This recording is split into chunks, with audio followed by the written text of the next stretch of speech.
What's up, Dingy? I don't know what the fuck just happened.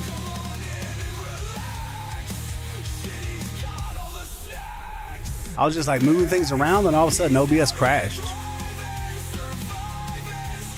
Oh, we can do that.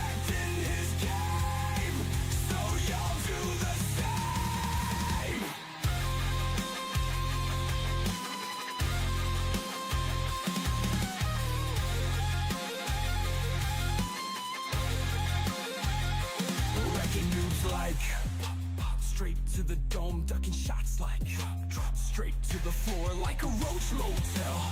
They check in, but they don't check out. MrTrend like smoking herb. Chill the fuck out with your nerves. So come on in and relax. She's got all the snacks. Woo! MrTrend like smoking herb. What up, though, Dingy? How you doing, bud? Thank you for telling me. I didn't even realize this was coming on today. Just been so fucking busy with work and shit. Or work, schoolwork and shit.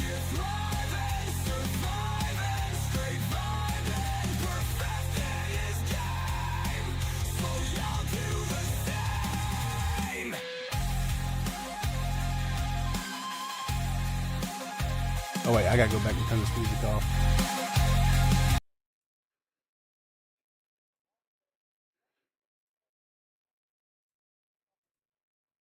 No, it's about to do it. Oh, I thought I was about to do it again.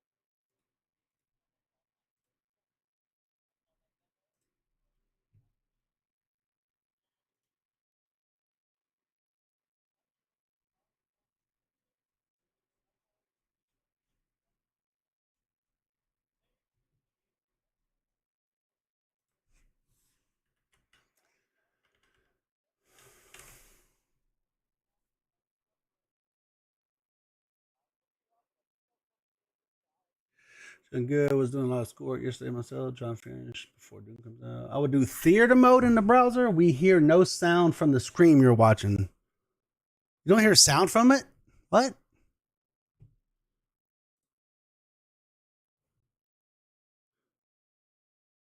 You don't hear any sound from this?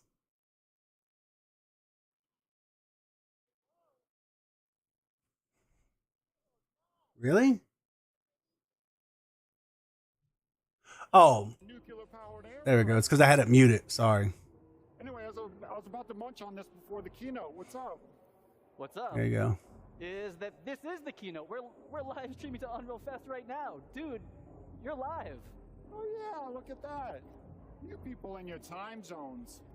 Hey Chatterbox, can you turn it down? Like way, way down. I'm about to do a keynote. Yo, so what's up, Unreal friends? So get this, for the first time ever, you're seeing me live in real time. This isn't pre-recorded, it's not baked. You're seeing everything as it's happening. Woo!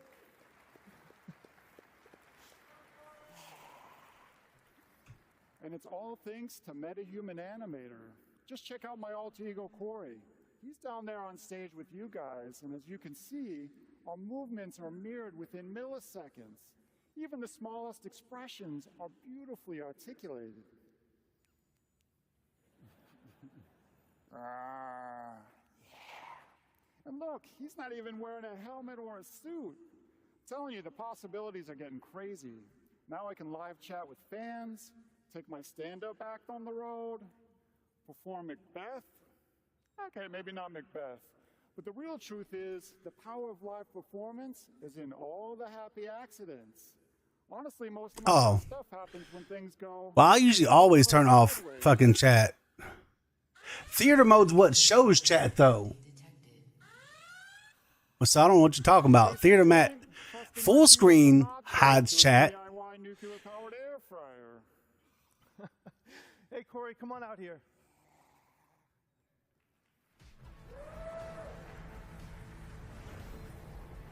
Yeah, theater mode shows the chat. Corey Strasburger, everyone, the genius behind Blue and Xanadu. MetaHuman Animator now delivers high-fidelity facial animation from virtually any 2D video source in real time. Whether you're driving the performance of your favorite character or calling into keynotes from low Earth orbit, the sky is the limit when it comes to breathing life into your characters. And speaking of that, Corey was just driving Blue with a consumer webcam and markerless motion capture from the Captury. Corey, let me be the first to congratulate you on Blue's VTuber debut right here at Unreal Fest. And by that, I mean that this is the first time we're seeing MetaHuman Blue puppeted live, and he looked incredible on the big screen. I know we've said this before a couple times, but I still can't believe that that level of facial quality is possible from a tiny consumer webcam. It's just absolutely crazy. Yeah, thanks, Matt. It is, man. It's all mind-blowing. And for me, doing everything sort of solo, being able to see my performance like instantly is literally at the core of my pipeline. So I've been waiting for this quality for a really long time. And Chris, thanks to an amazing collaboration with the MetaHuman team, Blue is finally pure MetaHuman. And so with all the other crazy stuff that you guys are elevating, I think Xanadu is about to level up in a big way. So thank you guys. You guys rock. Awesome, man. It's been awesome. I'd like everyone to give a round of applause to Corey and Matt, and thanks for showing everyone. Thank you. Thank you, Matt. Thanks, guys, for showing all the fantastic features we're going to hone in on this release. All right. We're going to end big with a few updates about MetaHumans and how they fit into the broader creative ecosystem. First up, today we're releasing 2 advanced toolchains to everyone: MetaHuman Expression Editor and Groom Tools. The Expression Editor lets experienced riggers fine-tune a character's expressions and expression combinations, whether matching scans or creating something completely custom, like a nacho-eating space alien. And our new Groom Tools simplify one of the hardest parts of character creation: high-fidelity hairstyles, making the process more intuitive, faster, and streamlining export directly to Unreal Engine. We've built these tools for our own teams to solve real production challenges, and now we're opening them up to the entire community. Next, we know you want support from MetaHumans in your favorite content creation tools, so we're working with partners to make sure that DNA and RigLogic work wherever you do.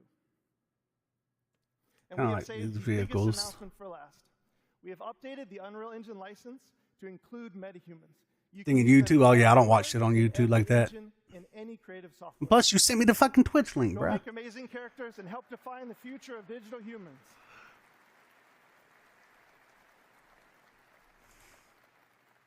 If you're curious to learn more, join our Unreal Fest sessions, swing by our booth, or check out metahuman.com to get hands-on with everything you've just seen, and thank you.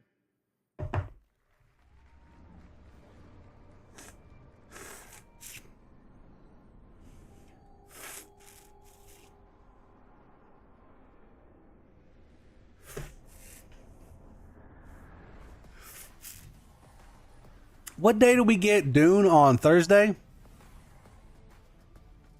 All right, hey guys, what do you think so far? Yes, let's go. We've got a lot more in store for you this morning and over the days ahead. We've got an absolute room full of rock stars here today from different industries making everything unreal. We've got AAA game developers, indie developers, Fortnite creators, filmmakers, car designers, architects, fashion designers. I could go on. You're all here to connect, share, and learn. And learn you shall. We've got over 150 tech talks and dozens of hands-on labs covering all of Epic's developer tools and services. And many of these sessions are going to be led by our growing community of instructors, educators, and service partners. And I want to thank all of you who are giving so much back to this incredible community. Now let's talk about a few more exciting updates from across the Epic ecosystem, starting with Reality Scan. In the coming weeks, we'll launch Reality Scan 2.0, which will unify the desktop and mobile versions under one banner. Now, CD Projekt Red put Reality Scan 2.0 to the test, using it to capture natural objects in high fidelity for the Witcher 4 tech demo that you just saw. Complex rock and tree scans involve Toss data a sets coin that to are with really chop. tough to process. Oh, So with valley of 2.0, you'll achieve plenty. better mesh Oh, accuracy valley with of fewer manual steps. plenty. And you'll be able to get your hands on RealityScan 2.0 later this month. We're also seeing more and more developers and art studios using RealityScan to bring Megascan's quality content to Fab.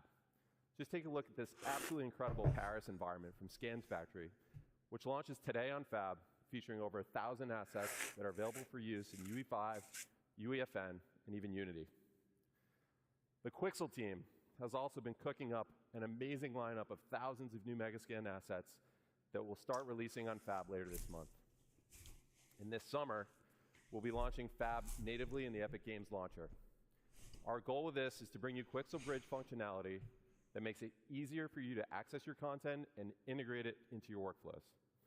This will include one-click exports to DCCs, starting with UE5, Blender, Maya, and Cinema 4D. And we'll do more from there. We've also set ourselves up to support batch actions to download and export content. Back in April, we announced that Loci, a leading computer vision and AI company, joined Epic. We're working quickly to bring Loci's technology to Fab, which will improve our tagging accuracy, enable semantic search, and improve our IP moderation capabilities to ensure that our artists' work is protected. All right, we've shown you what's coming from our side. Now it's time to spotlight some of the incredible projects from across industries that are putting Unreal to the test.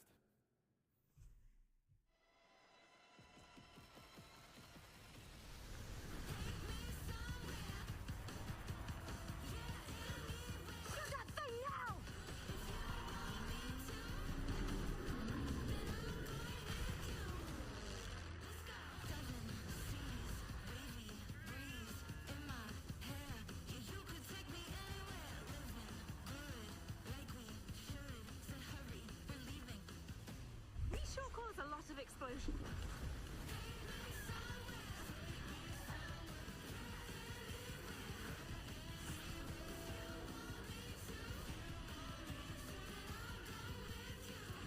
There have been noise complaints. Our fight is not over.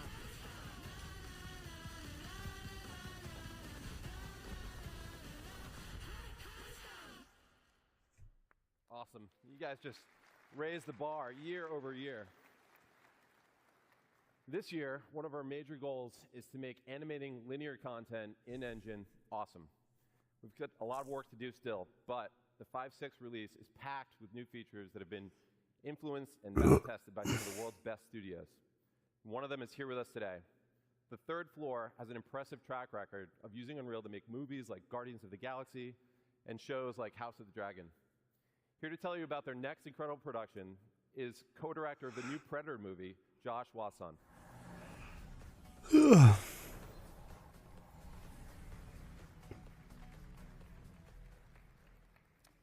In March 2020, I was working with director Dan Trachtenberg on the pitch for Prey when everyone got sent home.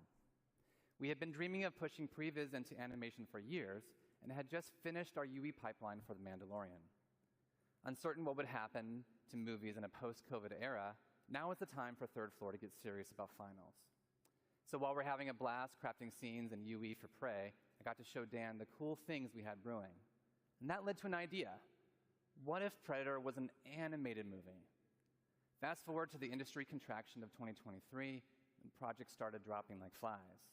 But this crazy ambitious film with a crazy ambitious schedule materialized right in the middle of it all. For 20 years, on more than 1,000 projects, the artists at TTF have been on the front lines of visual storytelling in movies, games, and episodics. When Predator came along, they took all of that live-action experience, all of their love for cool stuff and great stories, and poured their hearts into a new kind of animated feature. So Dan and I pitched a film rooted in live action that looks and feels like moving concept art. We developed a handcrafted style from the paint strokes to our stop-motion-inspired movement on twos. It was a monumental challenge, but the leap into anim led to significant innovation. Our team built Hummingbird, our real-time lighting and comp tool inside UE. It handled all of our stylization passes in engine before render.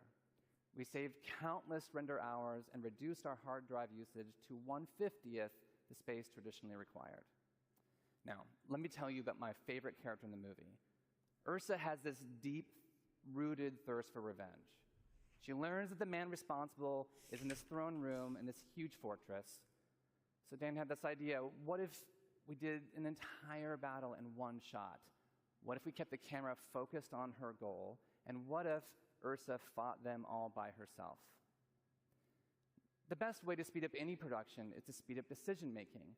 So with 4 parallel teams inside Unreal, we got the entire film up on screen in 4 months, allowing us to iterate and hone the story and really make it sing before shifting into final animation, ultimately delivering the film in 18 months. If this movie were live action, we'd be filming at golden hour every day for weeks with a massive crew and several giant vats of blood. In animation, we really wanted to go for it, no holding back. So we choreographed every composition, every strike, every arrow, and blood splatter, like a gigantic dance. All the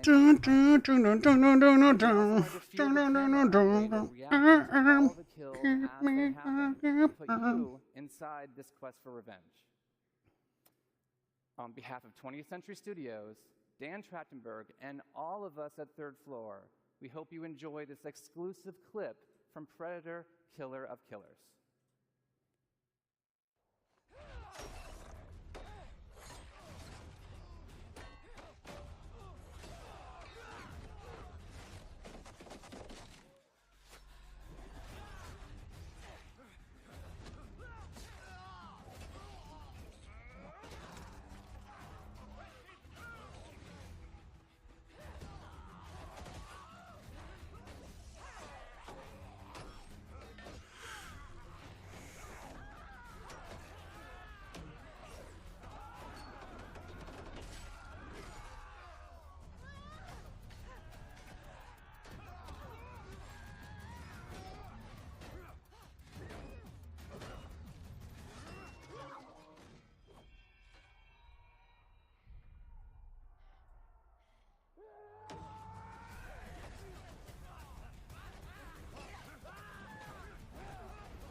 So that will get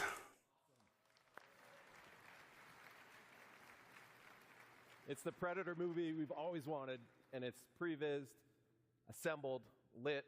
I think this would be good as like the boss vehicle. You know what I mean? Premiering this Friday on Hulu, so check it out. And congratulations to Josh and the team. There are so many incredible games that we could highlight today. Last year, we celebrated Black Myth Wukong from Game Science, which has now grossed over $1 billion since launch. This year, we're celebrating another example of a small team that's taking the world by storm. Clair Obscur Expedition 33 is an absolute masterpiece from Sandfall Interactive. And in an eerie case of numerical serendipity, Expedition 33 sold over 3.3 million units in its first 33 days. It started with an epic mega grant, and it's now a serious contender for Game of the Year. Let's hear from Sandfall's co-founder, Tom Guillermin. Bonjour and Hellfest, I am Tom Guillermin, co-founder and technical director at Sandfall Interactive, the studio behind Clair Obscur Expedition 33. It's an honor to be able to share a few words with you today. When we began the development of Expedition 33 back in 2020, Unreal was starting to open up new possibilities for a smaller team like ours to create games in realistic 3D, with mega scans and later the release of Unreal 5 that came with Lumen, Nanite, and MetaHuman, which all transformed how we create 3D scenes and characters. As a small team, we always did our best to play to the engine's strengths, religiously getting every update to try out the new features and optimizations from Epic. This allowed us to keep our development focused on the element that would have the most impact on the game we were making. The visual identity of our world, the story and the characters, What vehicles do I want? What vehicles do I want? strategy and real-time action. The Unreal Engine has been the I like key these element ones, but I empowering our don't small know. team to create our dream game. And I would like to thank all the people that contributed to the engine, both Epic for the amazing software they have created, but also the community for all the plugin, tutorials, assets, and resources that you can find online to get started. It is this whole ecosystem that allowed the project to grow organically, from my friend Guillaume booting up the Unreal Engine for the first time in 2019, creating a small project named Sandfall, to 6 years later, the release of Expedition 33 with that very same new project file. Even though we are a small studio, we never felt alone during this adventure, as we felt we always had the back of both Epic and the community, and we are extremely grateful for that. We really hope we will keep seeing more and more amazing games and experiences with Unreal in the upcoming years. And from everybody at Sandfall, we wish you a great Unreal Fest, and we're looking forward to meeting you all in the future. To welcome, Demaviama. Thanks, Tom. Congrats to you and the team. We're so happy for you guys. Not doing sound Now, this year effects we're yet. seeing more and Don't more want to fuck momentum with with mobile that. devs who are capitalizing on the increasing player demand for high performance and immersive mobile games. One team that's leading the way in UE5 mobile development is Enfold Games, whose gorgeous game Infinity Nikki offers a unique blend of fashion and adventure. Please welcome Zhishuan Ding to the stage to tell you more.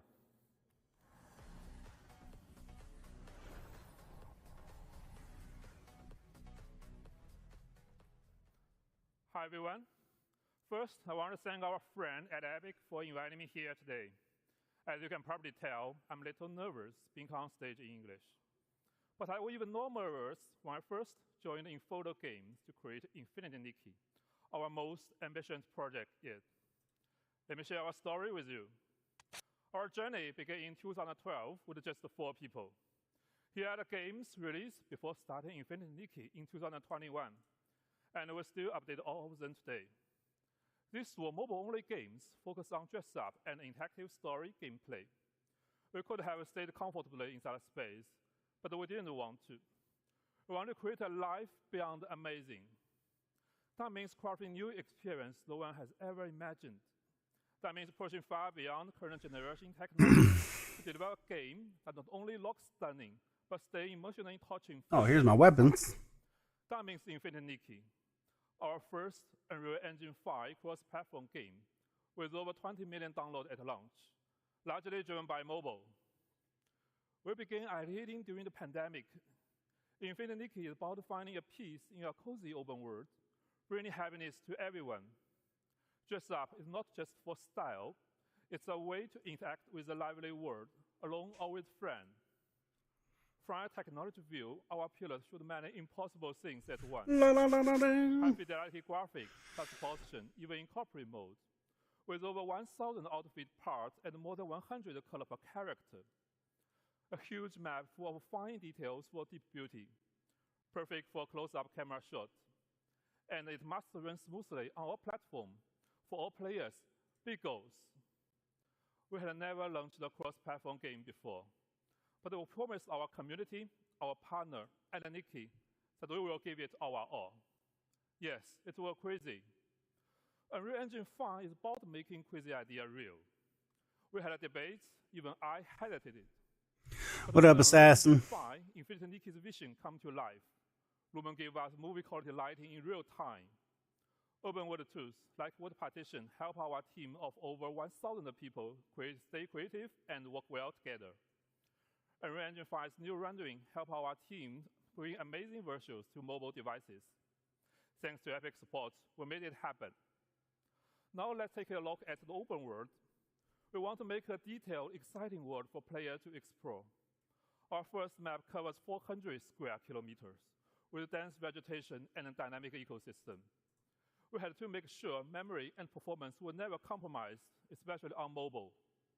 Unreal Engine let us build a cross-platform GPU rendering system.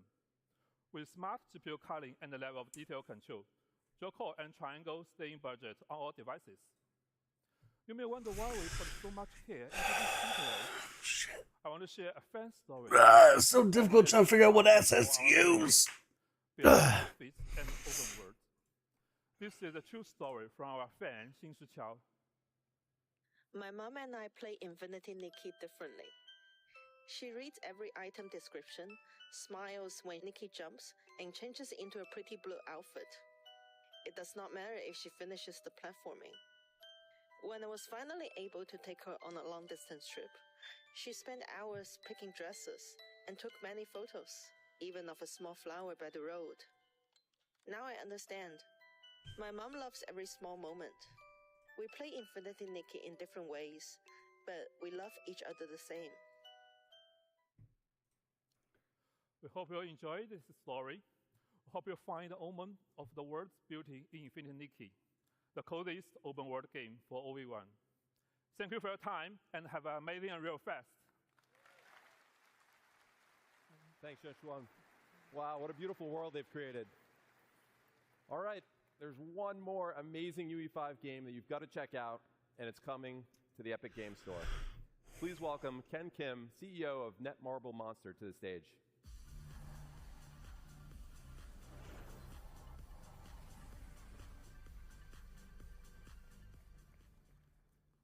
Hello everyone, excited to be here today. I'd like to first thank Epic Games for this opportunity. It's a great honor to introduce our latest project here at Unreal Fest. Let me introduce Mongil Stardive. Mongil Stardive is the successor to Monster Taming, a game we first launched back in 2013.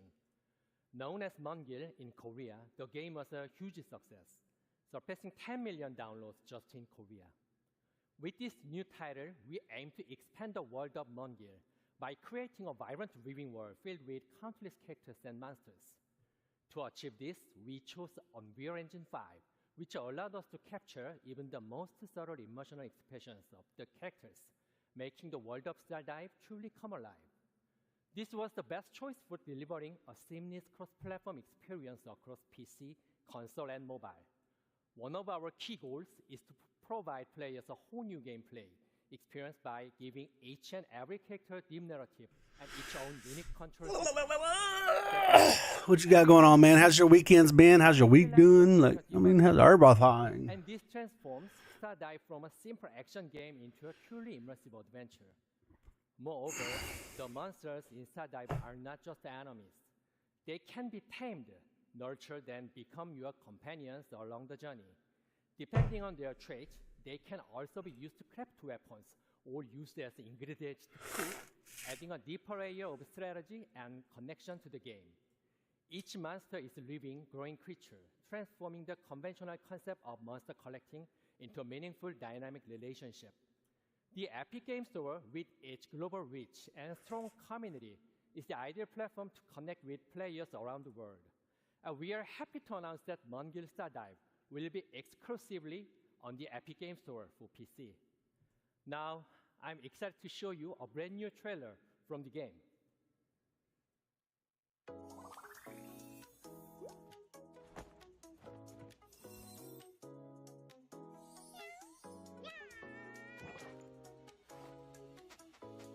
It does have a turret that's separate. That'd be cool.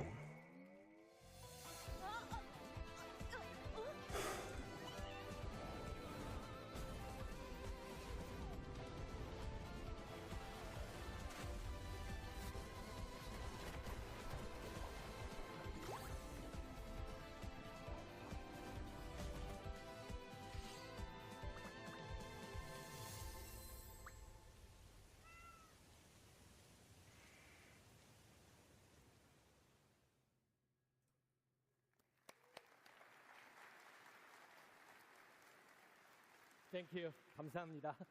We hope to see you at tomorrow's session. Speaking of our friends at Epic Games Store, let's hear from Steve Allison.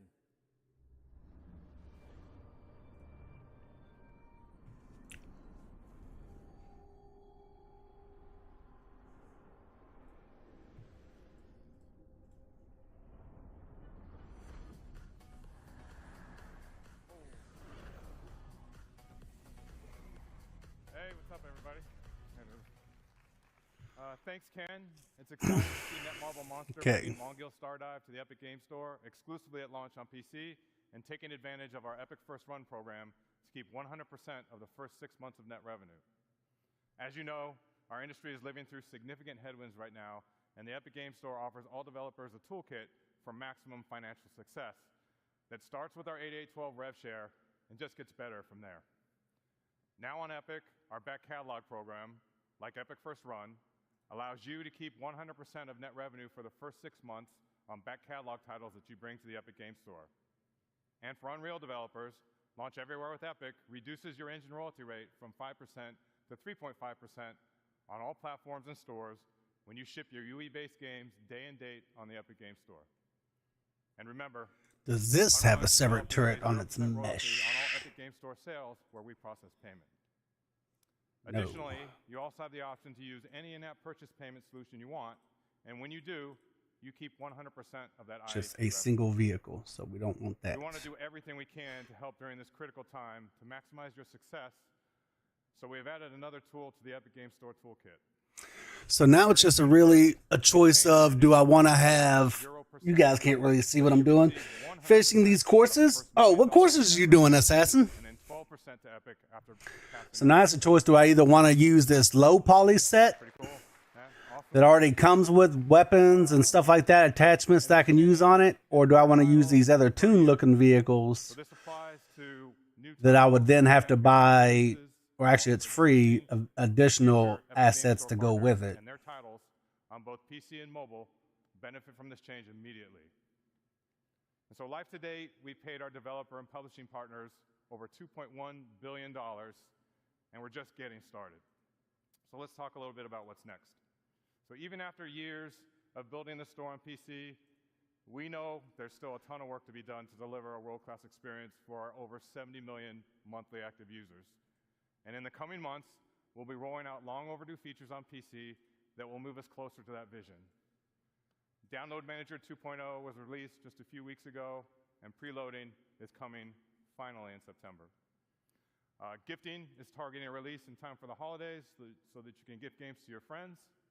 And our revamped social is rolling out this year, and will connect our PC and mobile players together with game-independent voice chat, text chat, and parties, along with robust game invites for third-party games. And this will be the building block for several innovative social features on the store that will follow.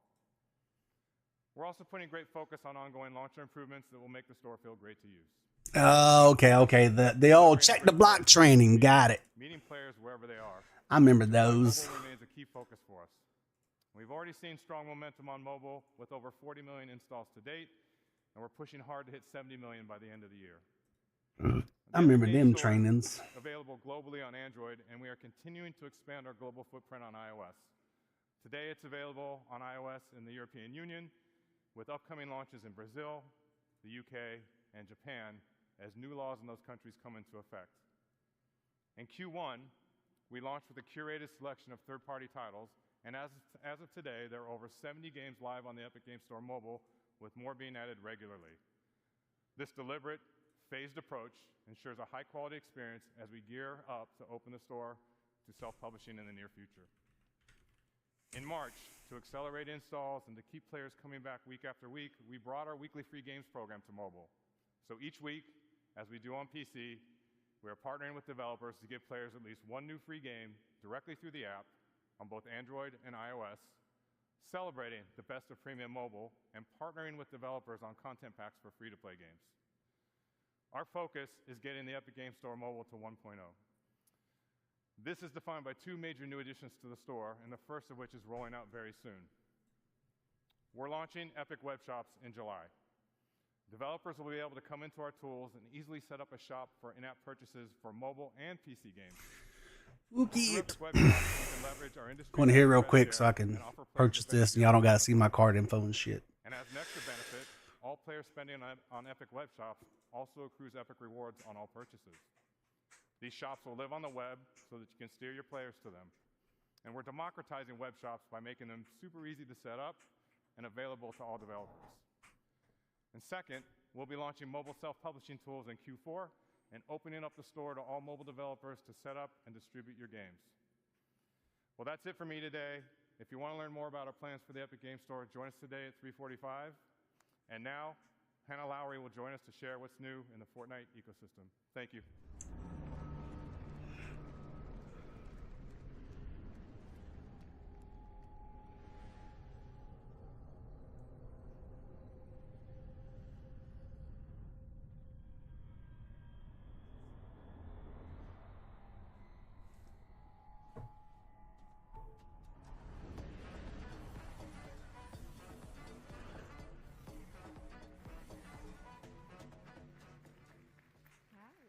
Thank you.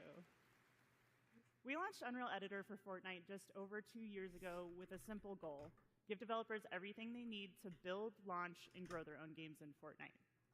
Since then, it's been incredible to see how creators and players have responded. Millions of people are playing games built by you.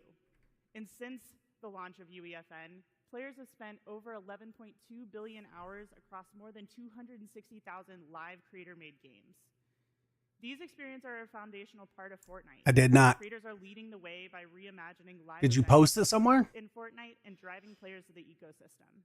In fact, this last weekend, Super Red vs. Blue by Jogo hit a major milestone. For the first time ever, a creator-made island took the #1 spot for concurrent players in Fortnite, surpassing even Epic's own games.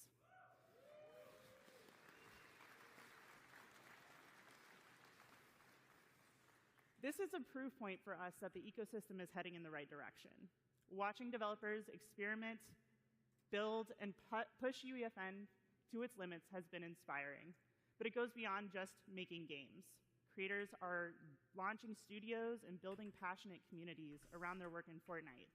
And thanks to that effort, engagement payouts going to third-party creators have already reached $722 million since the launch of UEFN, and that number continues to grow. None of this would be possible without you, our community, which is core to UEFN. We're proud to have thousands of dedicated developers building this ecosystem with us, and part of building this lasting ecosystem is talking with developers, learning from your experiences, and using this information to help shape our roadmap. Because ultimately, what good is a feature if no one wants it? This is why we've launched the Let's Chat live stream series. Game channel? Okay, I'll check it out here in a second. Fortnite data API and the state of the ecosystem, which will be at the end of this month. That's enough for me. Help me welcome to the stage an outstanding UEFN developer, Tom Jank.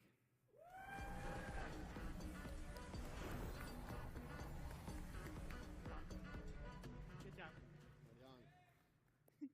Tom, good to see you here in Orlando. How are you feeling? Oh, I'm doing great. It's been amazing. Why don't we get started by you telling us how you got into UEFN for those who don't already know you? Yeah, I actually originally started in the animated film industry. I worked for Netflix, Pixar, but I was really looking to kind of be my own boss. I really want to do my own thing. And so, one thing led to another, and now I'm here at the State of Unreal. Now you're here. How did you find success in UEFN? Like, how did you build towards what you are today? Well, I released a few maps, but the momentum really started coming when I started releasing my warm-ups.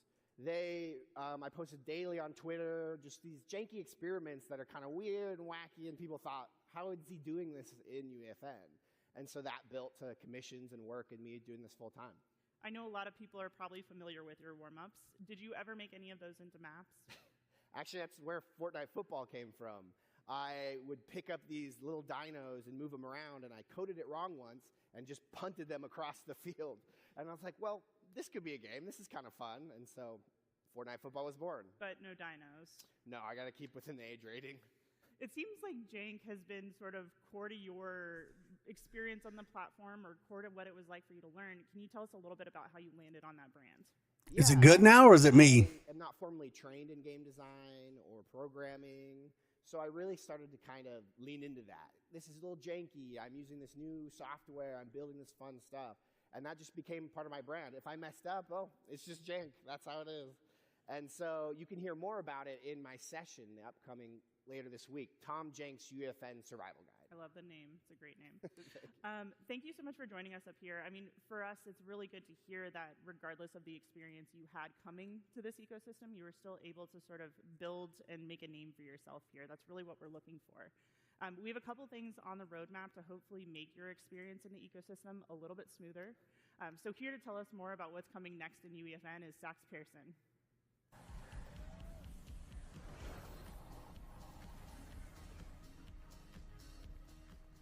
Thank you, Tom and Hannah. Let's start with an update on a much wanted, often delayed feature, Scene Graph. Scene Graph is one of those foundational pillars that we really want to get right. And I'm pleased to say that the first release of Scene Graph is coming this Saturday, June 7th. Scene Graph is the foundational layer of the engine that unifies the editor and runtime representation of the scene, making everything you built accessible through verse code. In the editor, Scene Graph enables rapid construction of rich, detailed environments by organizing entities into a clear hierarchical view. Repeating elements like desks or chairs in an auditorium can be converted into prefabs, simplifying management, enabling easy variation. And at runtime, your verse code can traverse the same hierarchy to dynamically modify the scene. So whether it's moving a platform, adjusting a light, changing a weapon's ammo count, everything is done in Scene Graph. Scene Graph worlds are built on robust modular system engineered from the ground up to be the foundation of UE and UEFN going forward. So this year, we're shipping more tools like custom items, skill-based matchmaking, new social systems like Bubble Chat to bring players together. But before we get into roadmaps, I want to share an update on something we talked about last year. We intended to ship the first season of Fortnite Battle Royale, built with UEFN in version 2025. Since then, plans have changed a bit, and we're not going to be able to meet that target. Right now, we're tracking to 2026. But today, UEFN is an integral part of development for Reload, Ballistic, and other internal projects, but we're still having to hit a few key milestones to support a full Battle Royale season. So for the rest of 2025, we're going to be focused on closing those gaps. While a big focus of working on making it easier for players to find amazing games we've built. The release of off-platform features like deep linking, enabling you to market your game on social media, link players directly to your island inside Fortnite. And in-game retention tools like Favorite a Creator gives you more ways than ever to build and engage communities directly inside Fortnite. So far, 6 creators have already surpassed 1 million favorites in games since launching the feature last year. And this not only makes it easier for players to discover and play their favorite games, but it's also a great opportunity for creators to grow their audience and their business. To further support that growth, we're doubling down on data sharing and helping you make smarter decisions as you build and launch your games. Let's talk a bit about the new Fortnite Data API. We are building Fortnite to be a true open ecosystem, one where creators have full insight into... Okay, I'll give it a try after I'm done watching this. How long is this Game Fest supposed to be? And why is this a summer Game Fest, but all they're talking about is Unreal?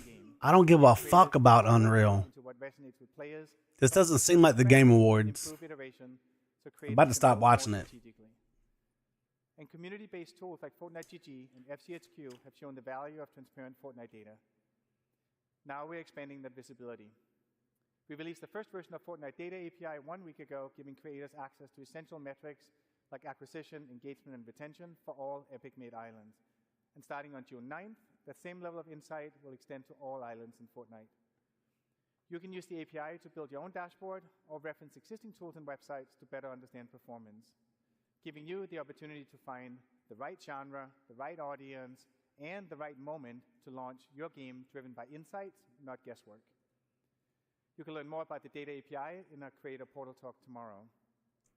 Now, we'd like to introduce our latest work that enables developers to use emerging tech to create awesome games. The Epic Developer Assistant is an AI tool that currently in beta that will improve creator productivity. It's a general-purpose chatbot that can guide you through developing games in UEFN, and it'll even generate verse code from simple prompts. Yeah, but it even says Summer Game Fest, or, oh, it's just on the Game Awards channel. That's all, right? Hey, everyone. So let's set up the challenge that we want the assistant to help us with. We built an escape room with the challenge that you need to collect 3 props in order to escape through the center of the map. We need our props to randomly spawn. Okay, what? So let's go ask the Epic About Developer to just stop it to help us watching it out. here in a second. Now, I don't want to subject you to my typing skills, so we're going to copy and paste the prompt directly into the assistant. Hey, assistant, I need some verse code that will randomly spawn 5 creative props in the map. I've added some extra context here, such as how the spawn radius and how far apart the prop should spawn, just to make sure that this will work in our existing game. We'll also make the props respawn every 10 seconds to make it a more challenging experience for our players and me. Finally, we'll name our verse file and the editable variable, prop to spawn. So while the assistant generates a response, you can see it may provide relevant documentation to your request. The assistant is powered by GPT-4.1 and is fine-tuned using our, like Epic's own verse code licensed from creators who signed up to help, and all of our current documentation. And once the assistant has generated the code, it'll test if the code can compile. If it can't, it has a second self-repair step to correct the code. It looks like it's generated. It tells us how to use it, and then we have the code. All right, it looks good. Let's go into VS Code and paste it directly into our file. Now, I already started this code earlier today to make it a little easier for us to do this live, so let's delete everything that's there and replace it with what we just generated from the assistant. We'll save, and then we'll press the build button in the top right-hand corner, and it built successfully. All right, but we're not done yet. Now let's go into UEFN and make sure that the random prop spawner verse device is set to spawn the correct prop, our custom prop banana. All right, that's all good. Let's push verse changes. And finally go in to live edit. When this loads, we'll be able to test that our random spawner code works, making sure that our bananas spawn randomly and that every 10 seconds they move. We gotta collect 3.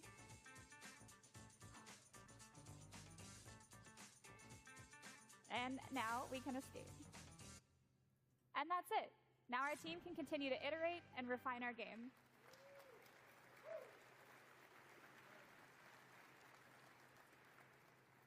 This is just a quick, simple example of how the Epic Developer Assistant can streamline creator workflows, and eventually it'll be directly integrated into the editor. You can try it for yourself right now on the Epic Developer Community site as it enters beta and is live today. Thank you, Heather.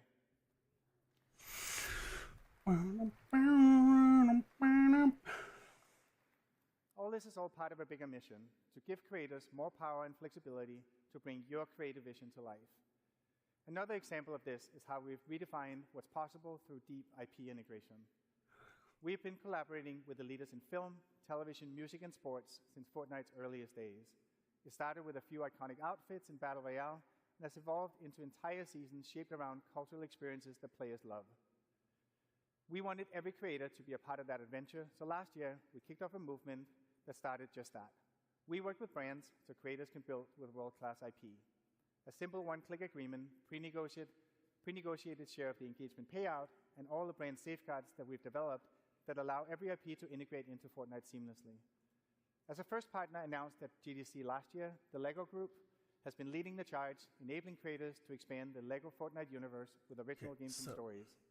And on June 17th, they're unlocking a highly requested It launches with 50 classic bricks, 42 colors, giving creators the power to build with LEGO, brick by brick, in Fortnite for the very first time. I don't even need this one.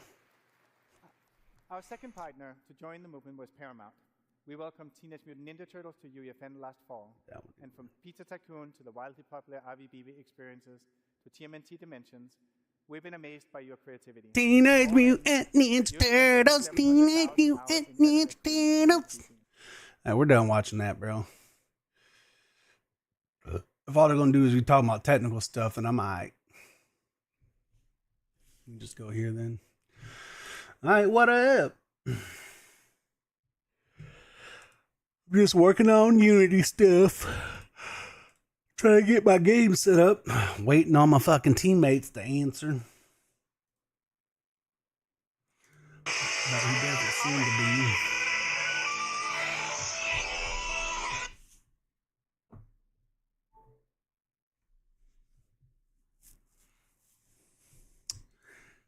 No, I'm not worried. You're worried.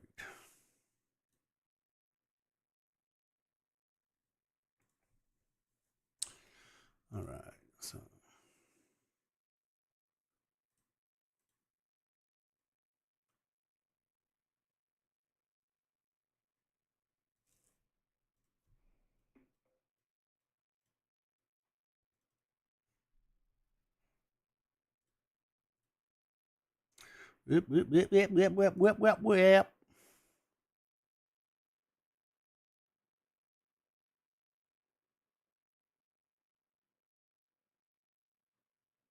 Oh, wait, shit. Okay.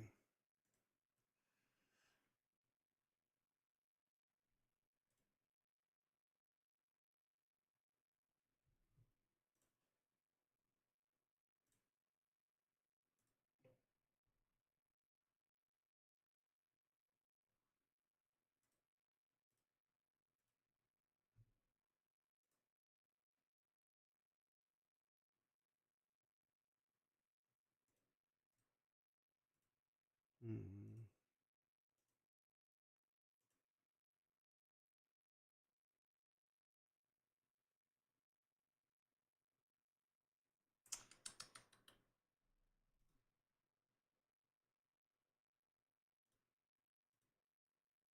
I guess I just need to look at the site. Go from there. So game assets low poly. Do like this, I guess. This one.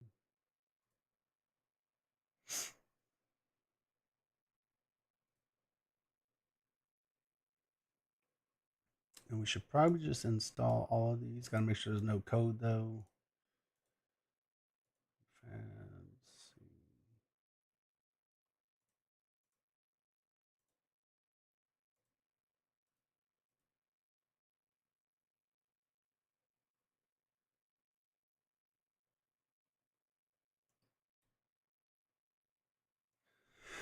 Okay, there's that one.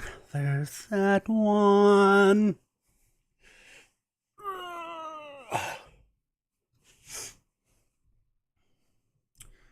Then customize weapons, low poly.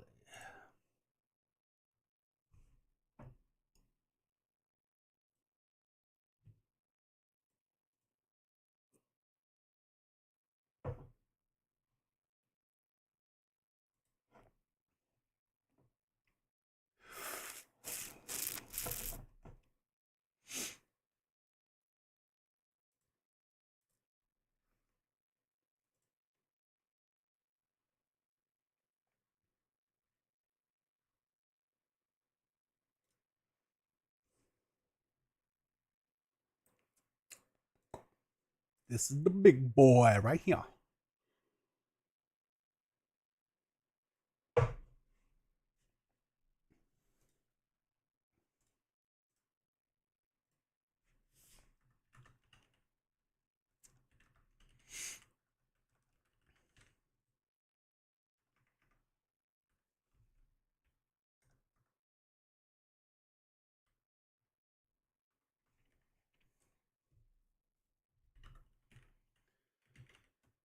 Banana, bum bum, banana, banana, boom boom, banana, banana.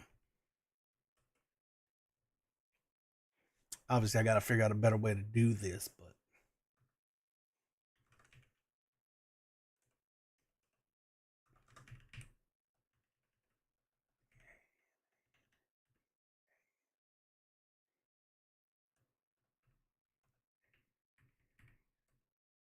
the fuck you spell banana?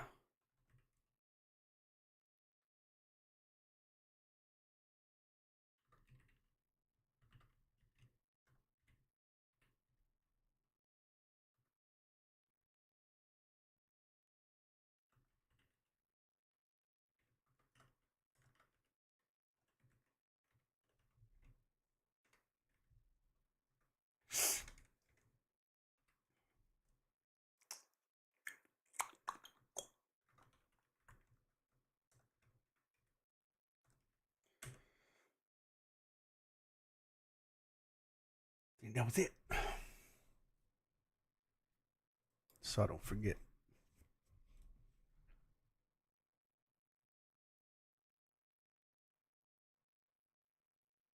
What the fuck?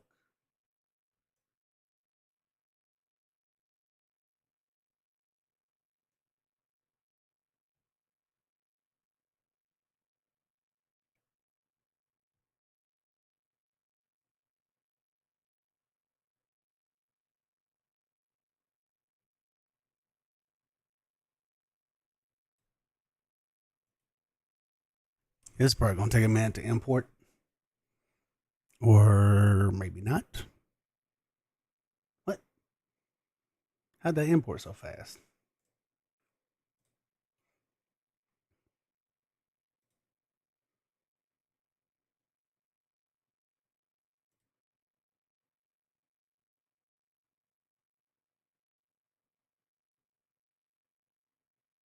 I don't know if I'm gonna be able to use this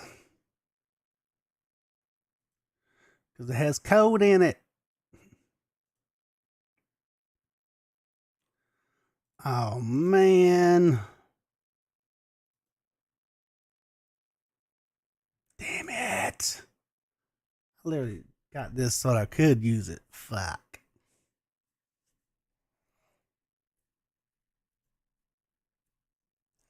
Low polygonals.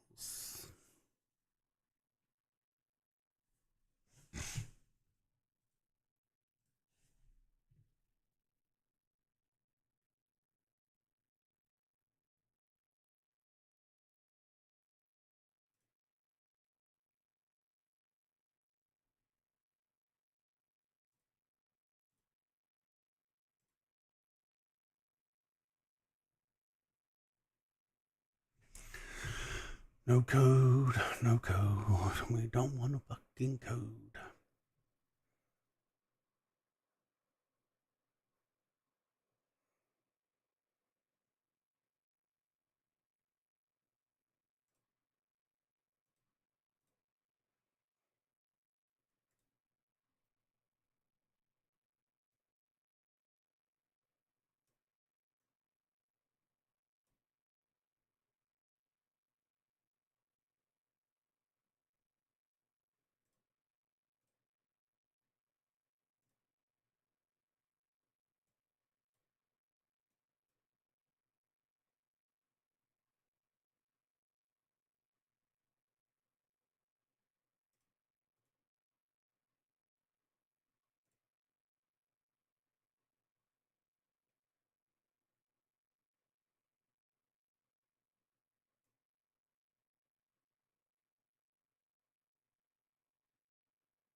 I don't know what the script is for, but we'll go ahead and import it.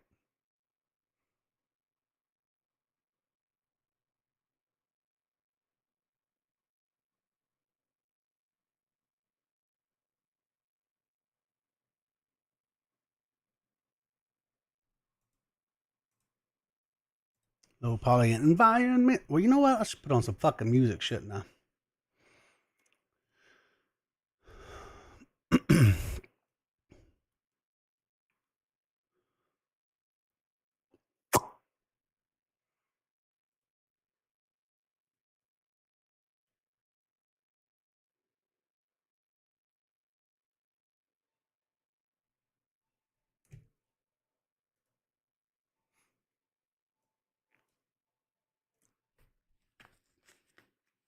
Go home, go harder.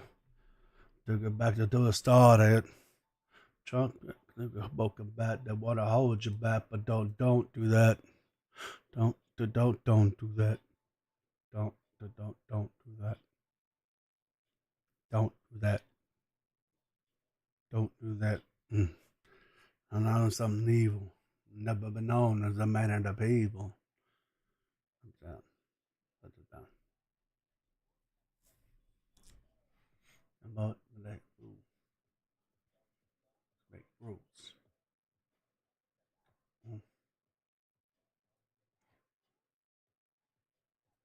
Two lights. Better blue lights.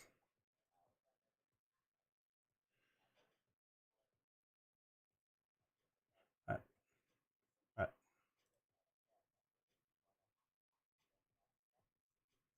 How to go to that.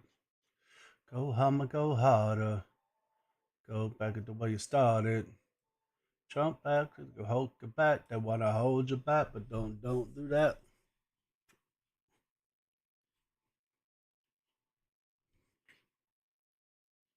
Don't do that. Don't do that.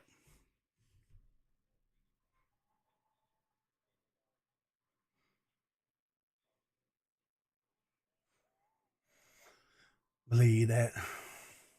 Night to call and night you back.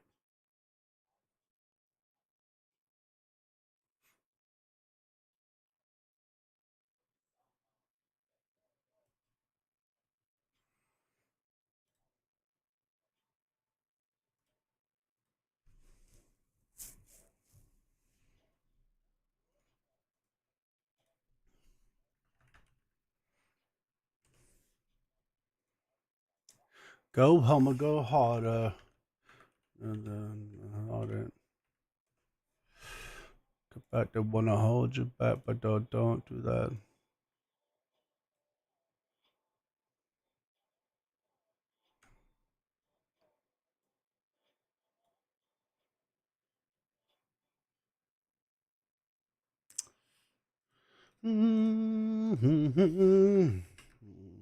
Whoa. Whoa. Whoa. Oop. One hell of a lot. God damn it. One hell of a lot. Damn it. I might have to need to open another fucking game just to see what it. Crazy coochie but tooch bums little eyes. Ah!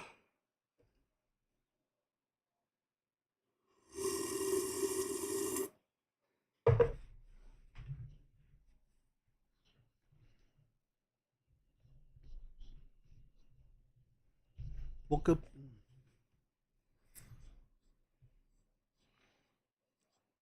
Super. Yeah.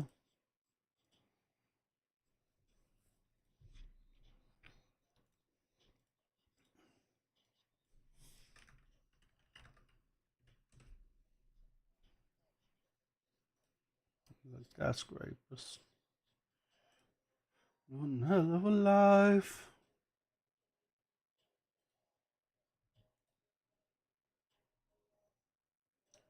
Lights in a hell of a life.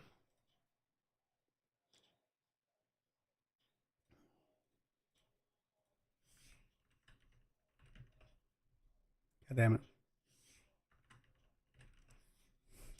Woke up in Miami.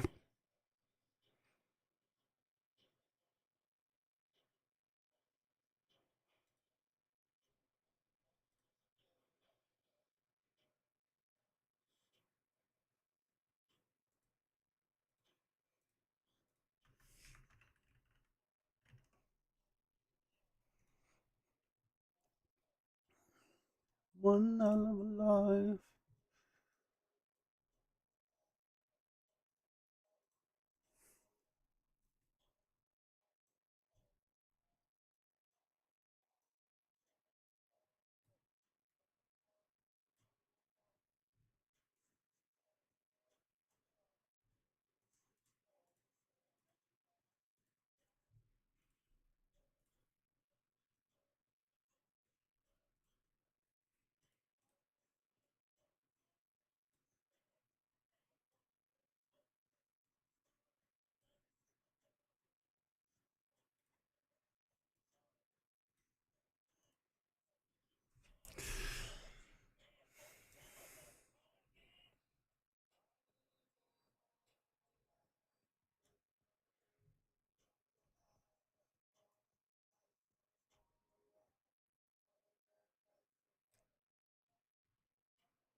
Yeah.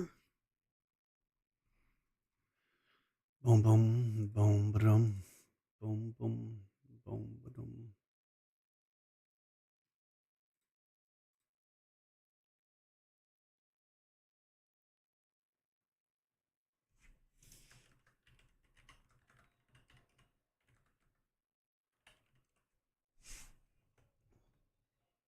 How could you be so?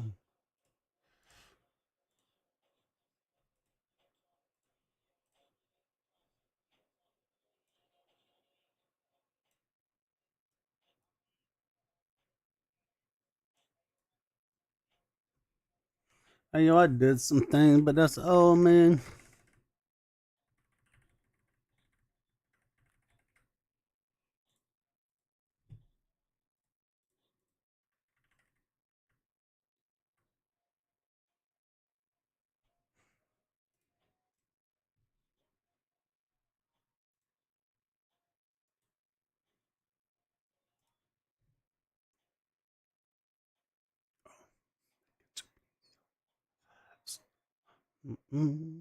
Oh.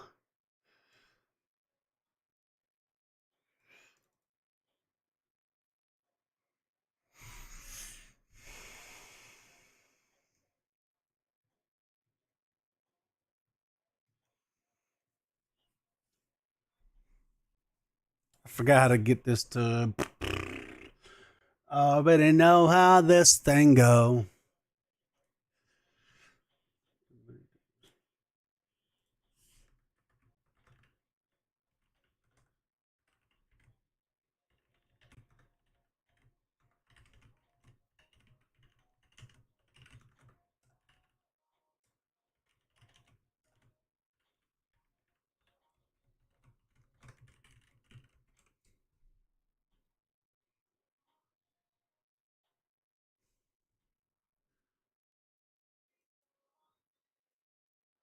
Talking, talking, talking out.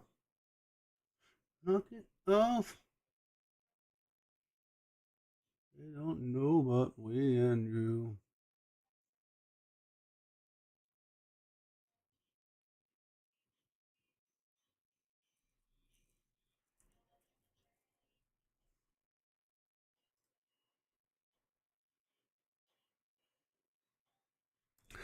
Where is your shader at, brother?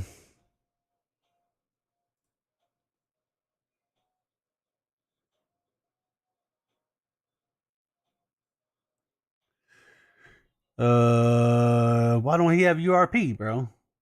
Oh, what?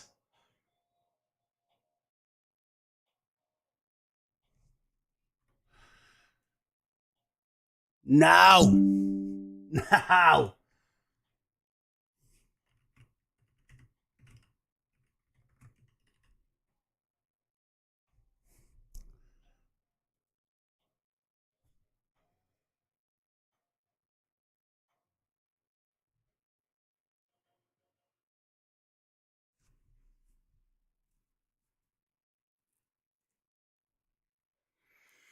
Mm-hmm.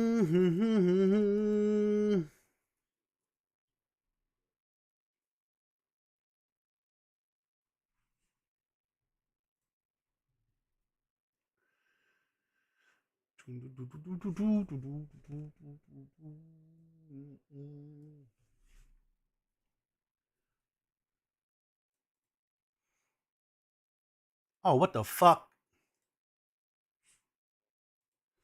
What?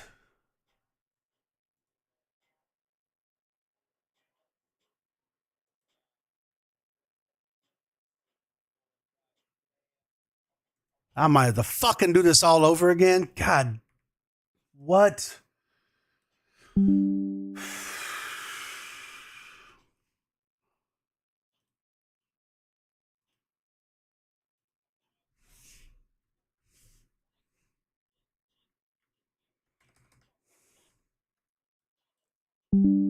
What the fuck?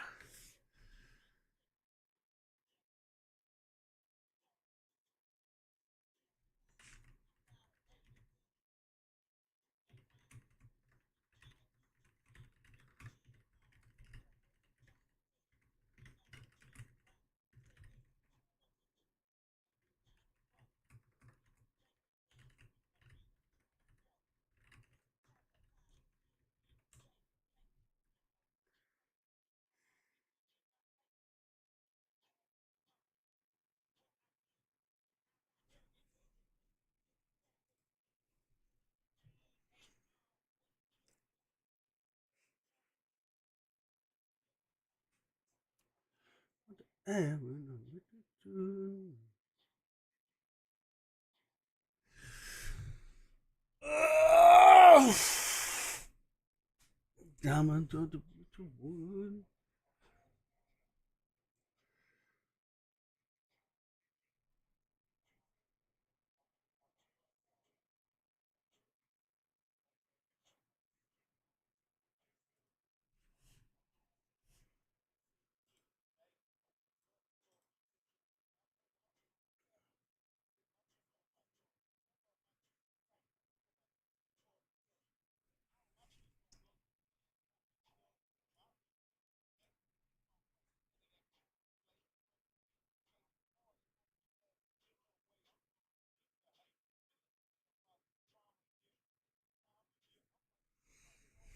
I swear to God, I picked the right fucking one.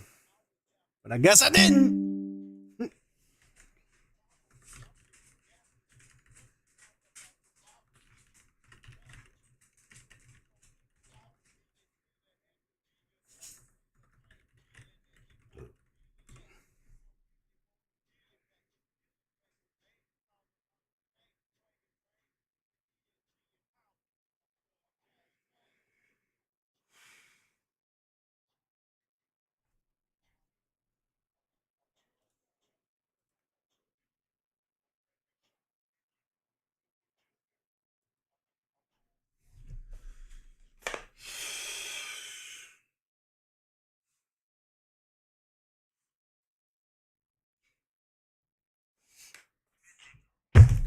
Fuck.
All right, ChatGPT, where you at?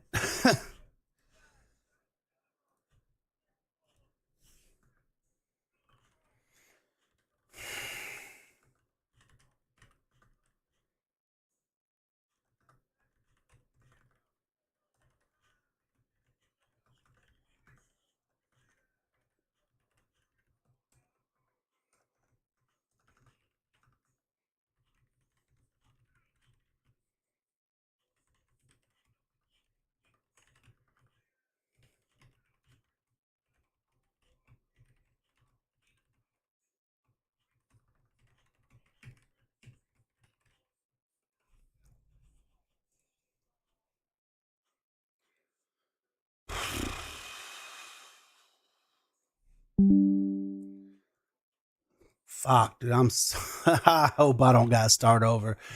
If I have to start over, that means I got to do a lot of things all over again. That means I'm going to end my stream to have to go do that because I'm going to be very upset.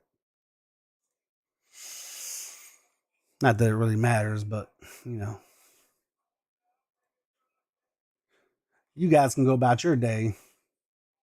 Not going to miss much, but fucker, dude.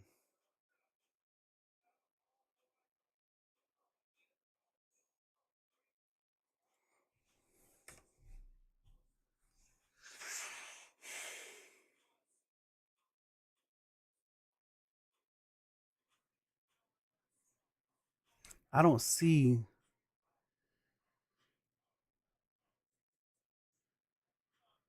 Keep saying a plus sign top left.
Someone slap me.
There's always something.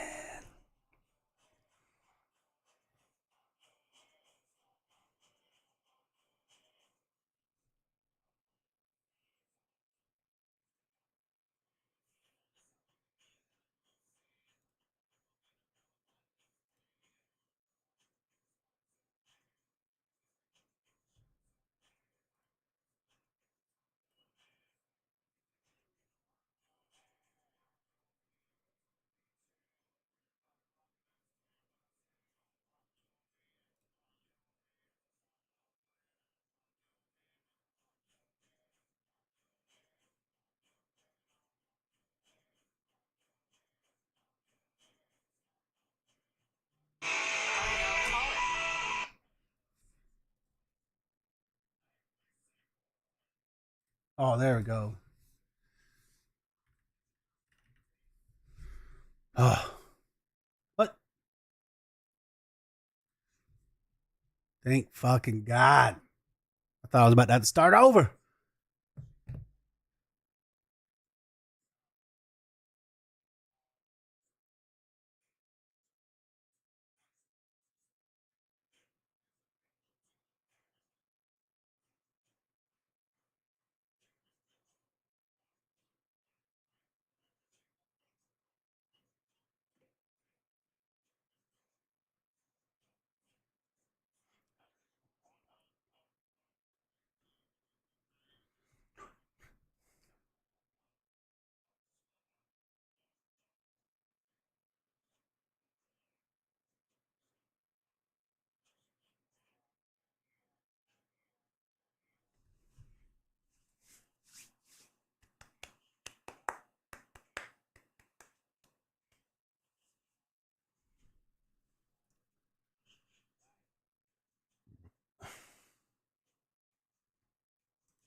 Wait, what the fuck?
Okay.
URP.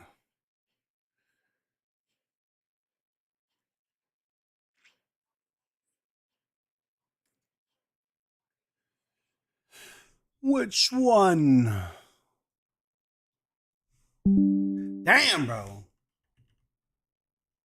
All this just to get URP installed. Fuck. Because I fucked it up in the beginning.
I'm calm, I'm cool, I'm saying that.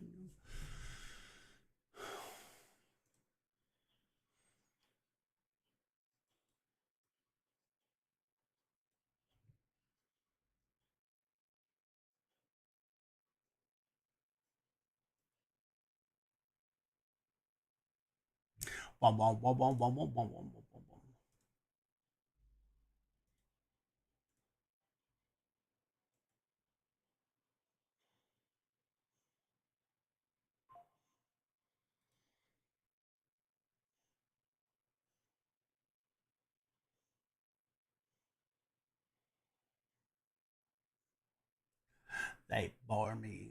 They bore me.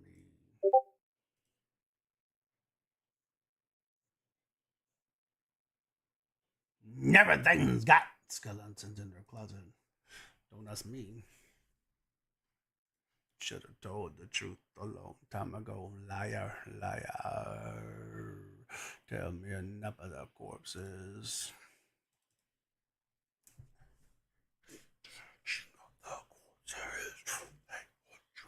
I got it!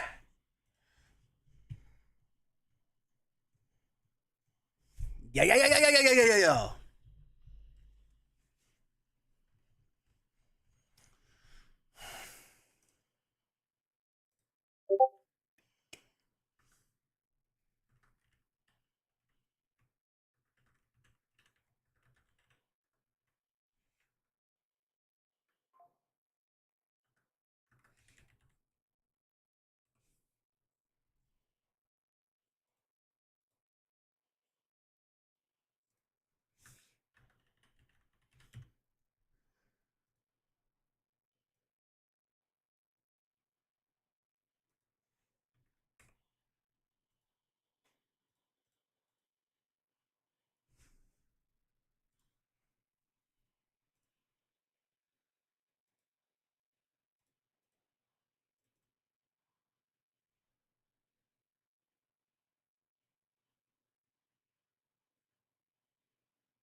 So that thing is now. Oh, it says that's pretty cool.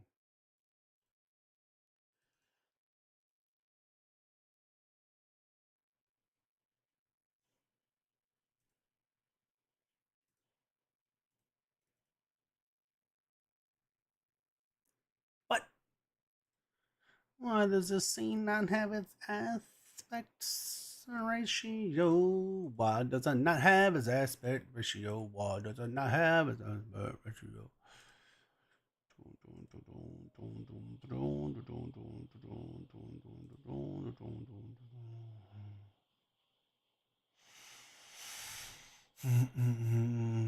I cannot take this anymore.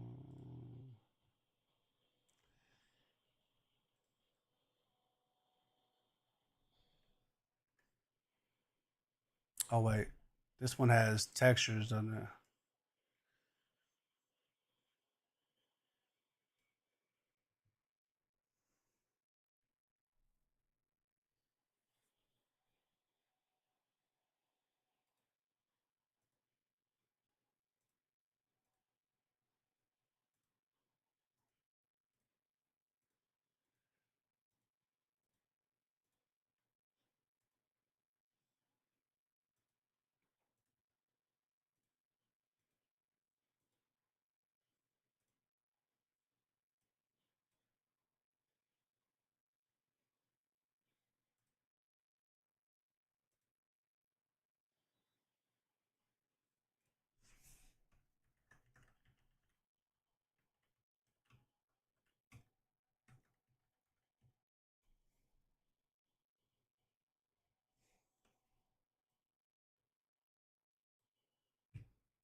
I don't know. I'll fix that later. Just trying to move all those things around.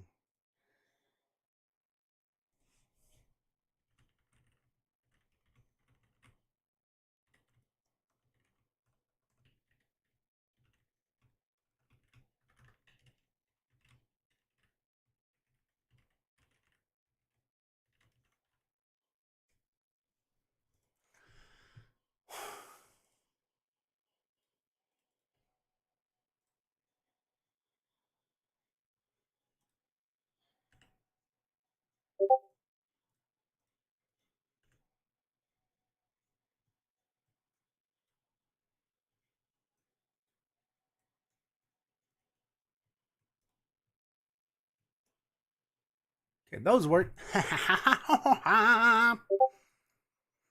a wise man. Didn't come as a poor man singing. Died living like a black man. Good daughter, one pizza. And this is how.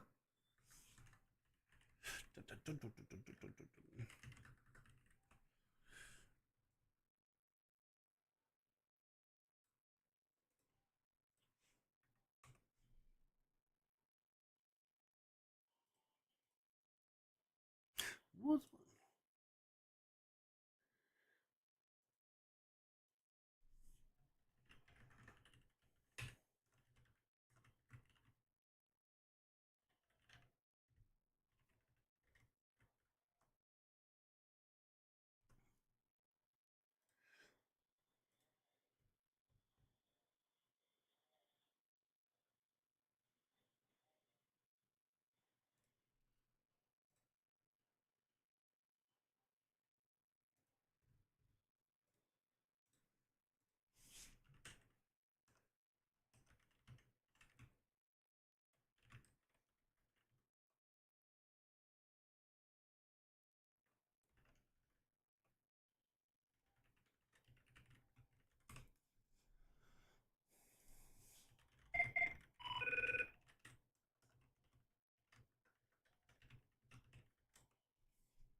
bit Rob?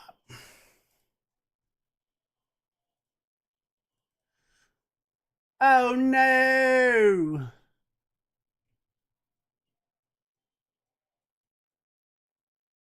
The fuck?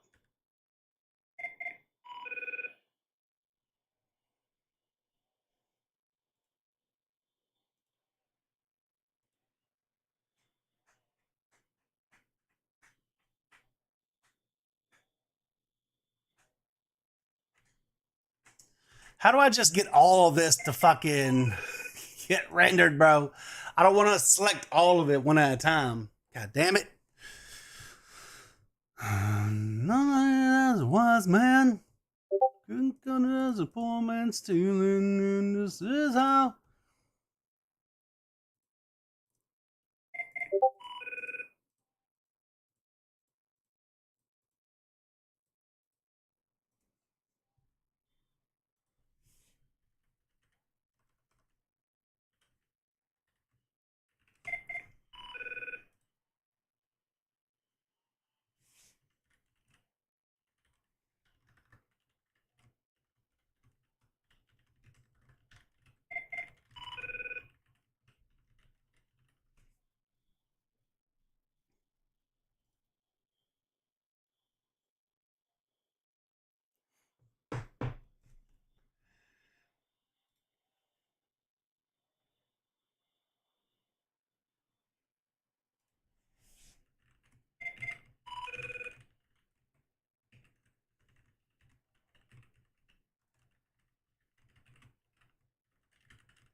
And I'm Elan.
Gone to tomorrow.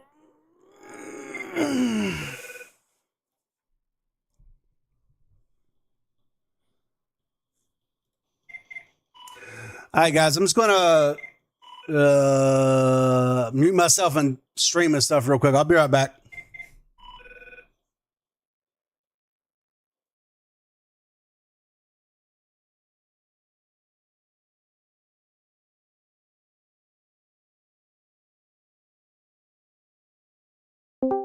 My work day kind of got cut short because my coworker's camera died on him. We can't do our job without the camera. So, Oh shit! What's going on? What's up, man? We chilling.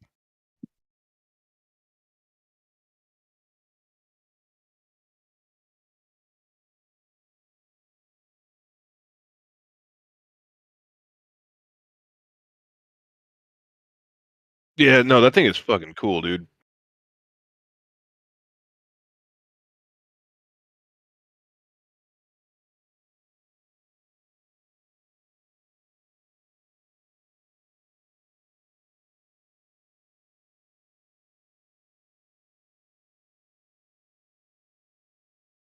Right.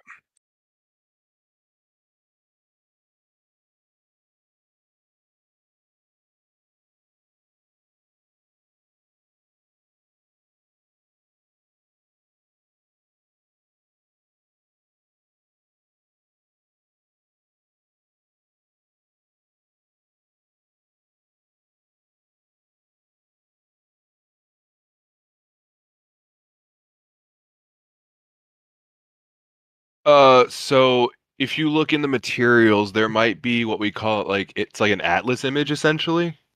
It's one fucking texture, but it looks like a mess.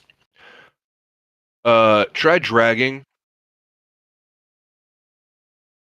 Yeah, try drag if there's more than one of them, try dragging it to each one to the material one at a time and see which one works.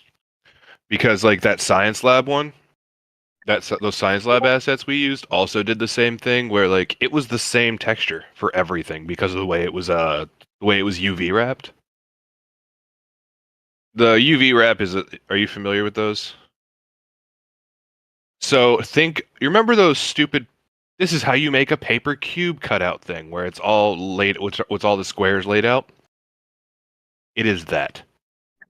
Just for your model.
Flamethrower frequency, how often it'll in front of the car.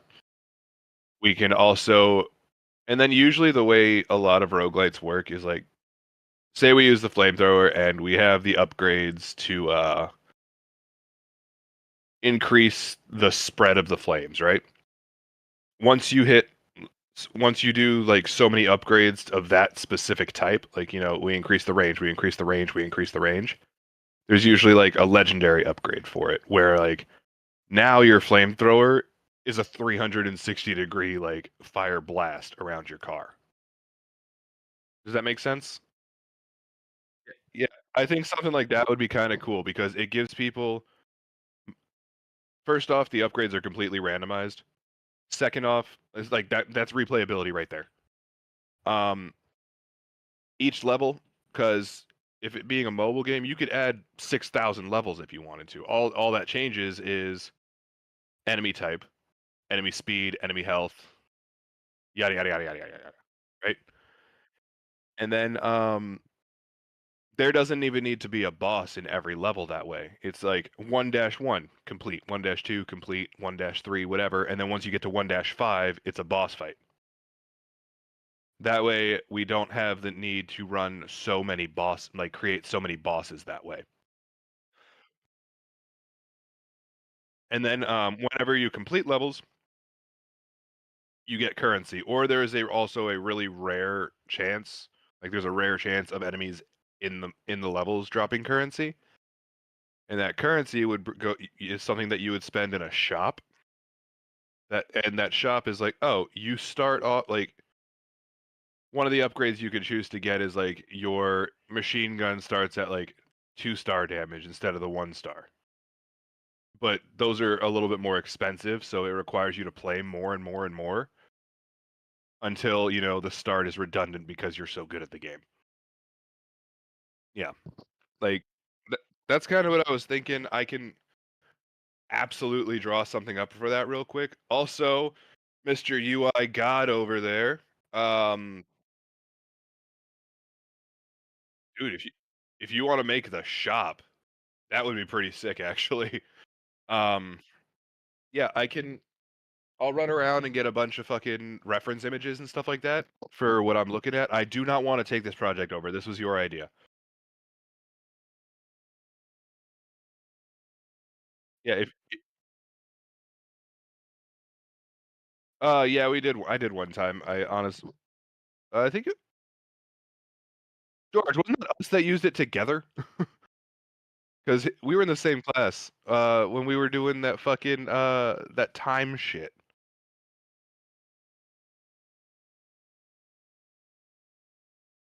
Who was I in the class with? When we did that like time character. Mm. Yeah, for like one thing, it was like, oh, do this.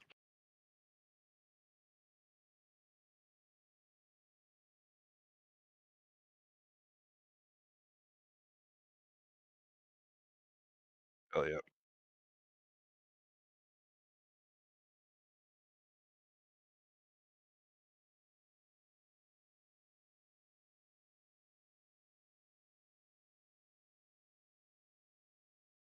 Oh, yeah, no, straight up. I completely agree. If we wanted to go well, we don't need to go first person shooter because we're doing a vehicle game. I'm trying to think of like, yeah, so that Pocket Necromancer game is one of them that I've played. Archero is Archero, Archero is another roguelite. There's a lot of them. Like if you just type in roguelite on your like app store, you'll see exactly what I mean. A very a, a very good example. If you just want to know what they're like, you should check out Hades. Hades is good. Yeah. Bro, I've got quite a fucking few. Um, I got addicted to roguelites for a while. Hell yeah, you ready? Are you fucking ready? 2 more days. 2 more fucking days, bro. Like I'm going to try so hard to continue doing classwork. What game are you talking about? Dune Awakening, made by Funcom, the last company to turn me down for a job. They made Conan Exiles. Fun fact: I tried to get into NetEase Games and they turned me down. NetEase, the guys that created Marvel Rivals. Yeah, I love their business because I like following them through their dev site before Marvel Rivals. And I Hell tried to yeah. get in as an entry game developer and they turned me down. Let's see. Game studios that I've worked with. Jagex, I worked on RuneScape for a while. Red Storm Entertainment was my first one. I Hell yeah. worked on Ghost Recon Future Soldier way back in the day.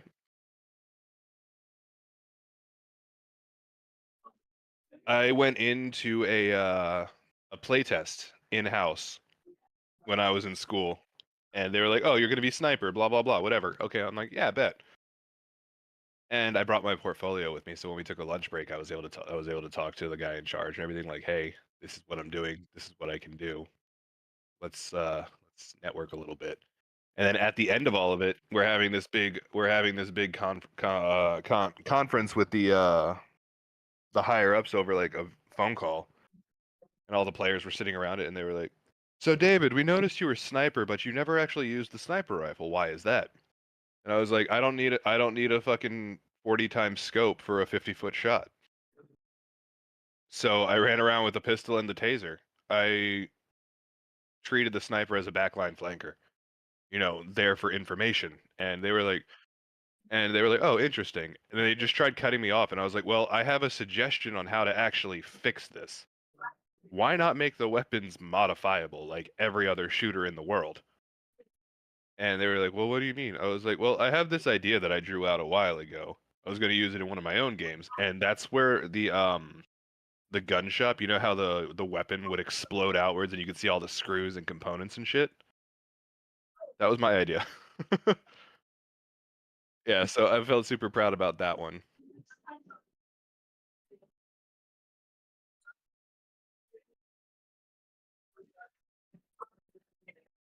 The Division was awesome too. The second one is lackluster, but I like the first one.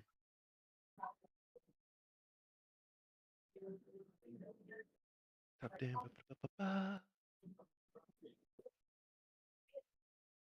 Oh yeah. Nice. And so looking at this being top down roguelite, the camera is going to be very loosely like it's well, not loosely, but it's going to be way above the vehicle, which is awesome because if we have to model anything, the bottom of those objects don't matter. But we're not going to have to worry too much about that as far as graphics and stuff go, which is awesome. We should have like no fucking lag. And so I guess I should make another document for all these ideas, but I'm thinking, so if we want to have a boss level, right? If we want to, do we want to do it every 5th level, every 10th level? Because it could be the more we add is the more longevity for the game. Less, okay.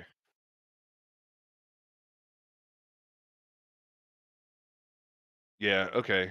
That's kind of what I was thinking too. Plus, we can keep the map fairly simple as well. And so what I'm thinking is now that everybody knows how to fuck with lighting, right? Level 1 could be at like noon. Like 1-1 is at noon, and the time and each like sub stage it'll look more like a sunset and start getting dark, and then at 1-5 we could run the night mission. And then it starts getting lighter again, and then the next day by the time it hits noon, it'll be boss fight. Kind of makes each level feel a little fresher, I guess, because it's not just going to look exactly the same all the way through.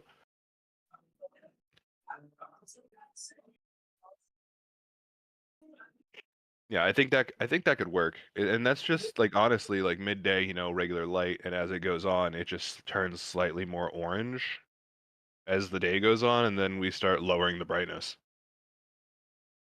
I think that's something that's entirely possible for us, and then also in a night mission, we can add directional lights, as in headlights, to the vehicle, and since we need to be able to see the enemy's bullets anyway, tracers, whatever,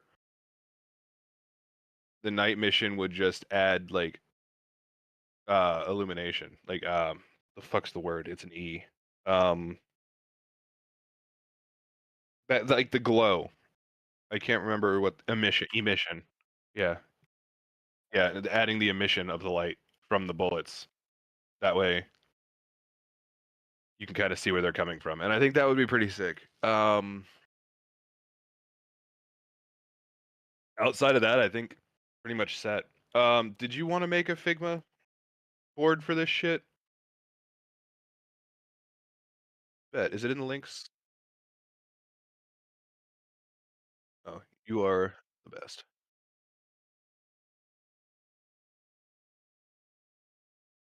Can the player experience a reasonable cross section of the game's totality in 15 minutes? There can be more than 15 minutes. In fact, most games have more than 15 minutes of gameplay in the end. All right, so completion of this game, I guess, wouldn't. So what? To advance the levels, it's not kill everything. It's just. I'm gonna have to go back and do some roguelites. Because what is gonna advance our levels? Generally, it's because I've played some roguelites where it's like just keep killing these minor enemies until you've maxed out the percentage bar. Because it's like, okay, for instance, hours, it's like, all right, you've killed enough bandits or whatever. Mission complete.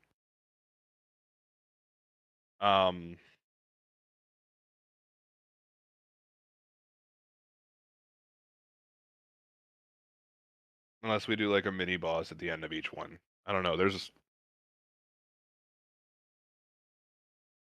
What do you guys think? Like for level completion, like sub-level completion, I guess.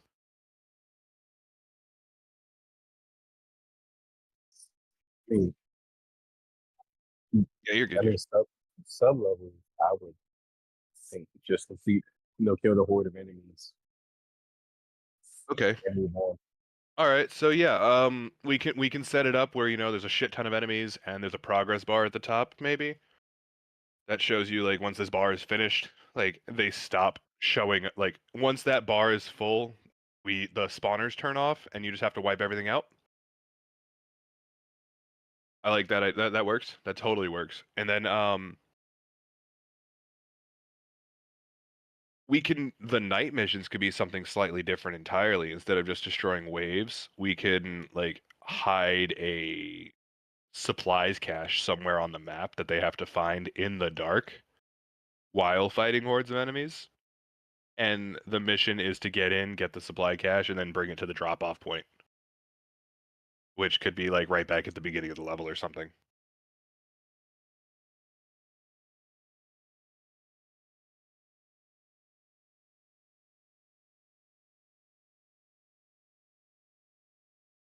Bet. I was just waiting for that, and then I saw it as you mentioned it. Hell yeah. All right, cool. I'll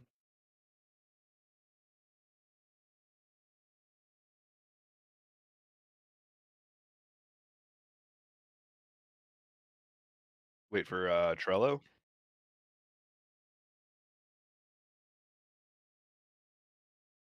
Oh, that's awesome. I love Trello.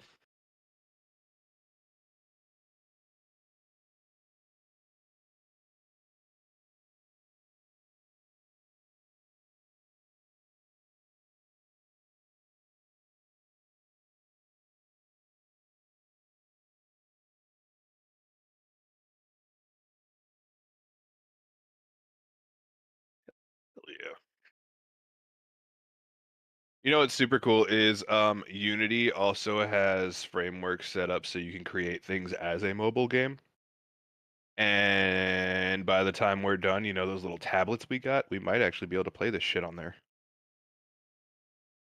AKA release that shit on the game shop. Do what? Yeah, I know, right? Fucking same, bro. I only use it to watch.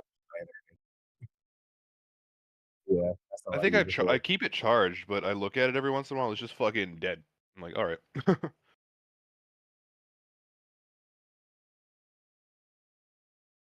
Yeah, I think top-down mobile roguelite. It's simple, requires low poly, and most people are looking for, you know, simple textures and shit like that in games like that. And then the cool thing with it is if it does get released on the shop, like we can have a paid marketplace shop thing, which is much later on. This is like once we actually release it. It's like there's a little banner ad at the bottom that pops up, and I'm pretty sure that's like required by like Google Play Store and shit like that. But in game, you can spend like $8.99, turn off banner ads, and then after so many levels or whatever, like a random ad takes up the whole screen where you're stuck there for 30 seconds. Everybody hates that shit. You could also pay to get rid of those because being a free game. Yeah, I usually uninstall games when I hit that when they start happening after every level. So, yeah.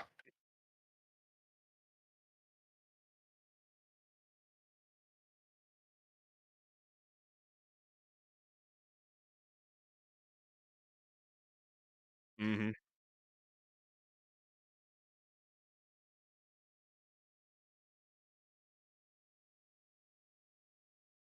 Oh, the fucking worst.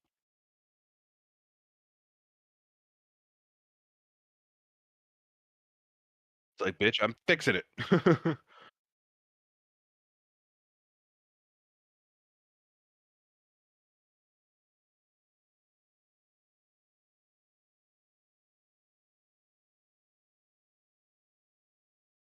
Bet. I'm gonna load up a couple of those fucking games on my phone real quick and show like some of the shops for the different roguelites to give ideas for that.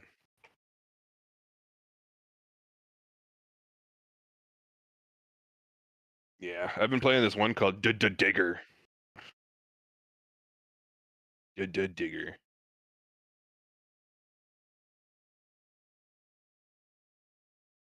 All right, 3 images there.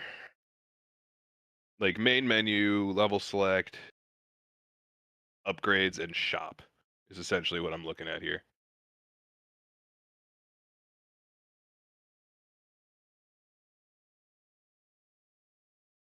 Yeah, I fucking bet. And actually have it get used.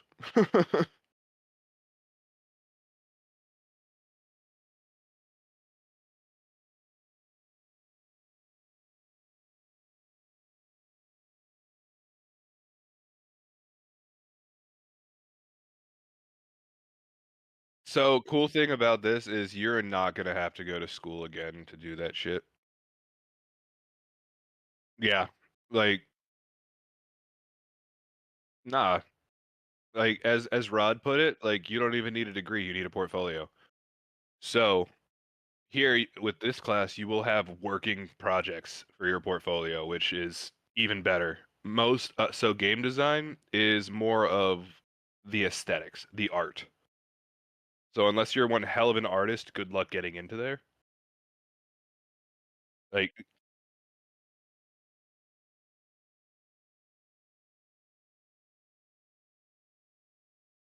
yeah, no, I feel you. Like, I trust me, I fucking feel you. All right, this page might not actually matter to us. Boom.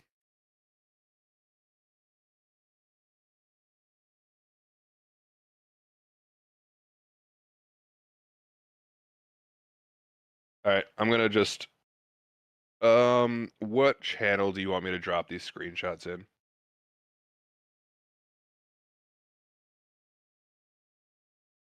I just don't want to fucking like spam the chat.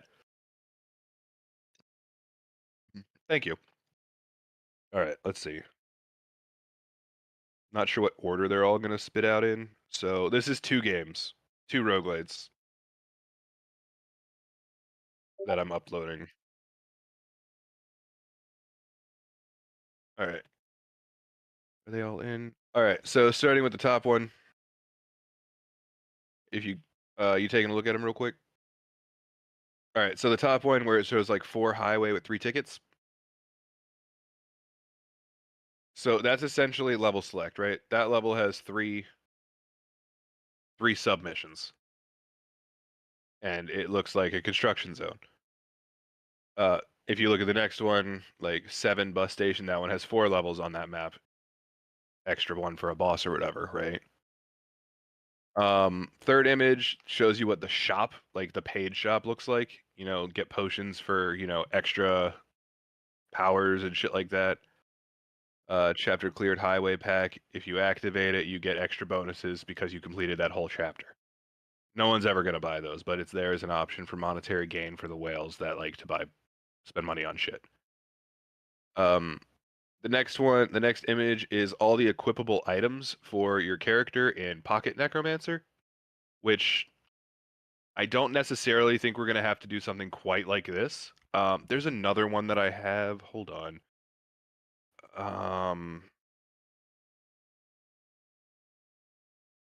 I had another one. I think I got rid of it recently because the ads were getting overwhelming.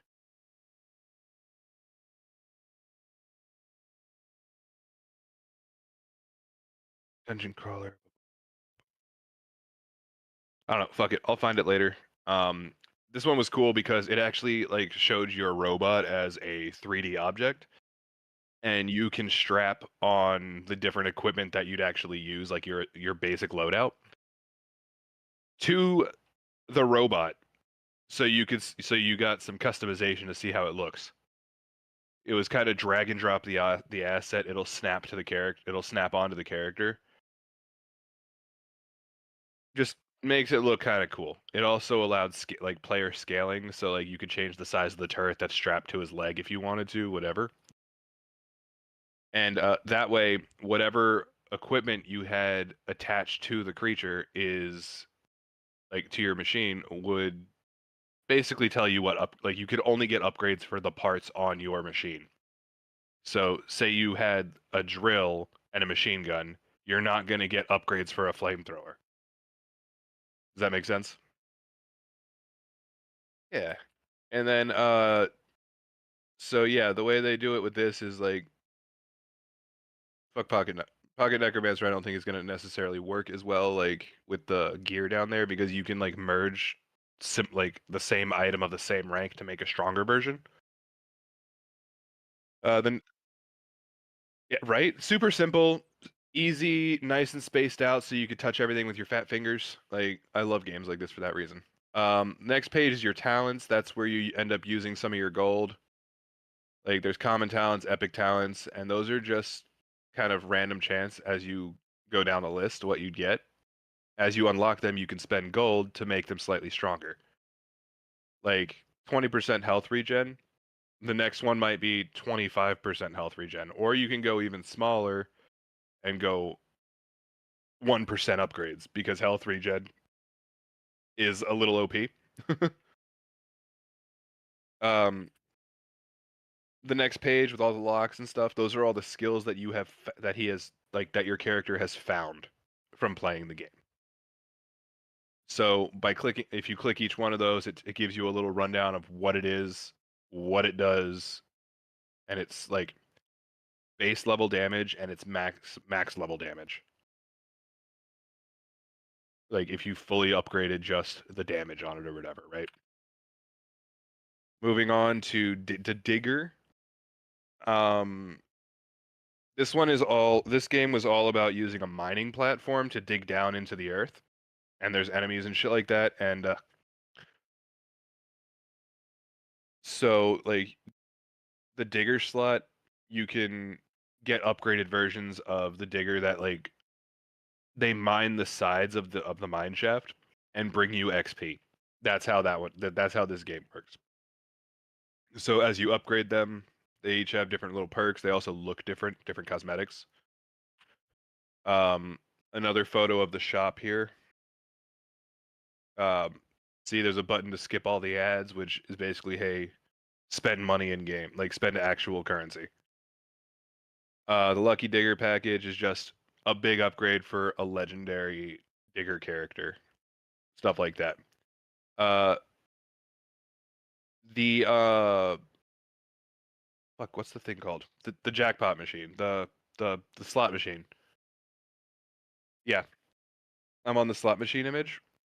This is their way of this was their way of unlocking upgrades for your weapons in this game. You spend 500 silver to spin the wheel. Whatever it lands on is what you get. If you get 3 buzzsaws, it would give you a shit ton of XP towards the buzzsaw. But say you get 2 buzzsaws and 1 dynamite, you'd get a little bit of dynamite, a little bit more of the buzzsaws, but not like as much as getting all 3. And it's completely random. Yeah, and the shop, they turned the roguelite into a shop.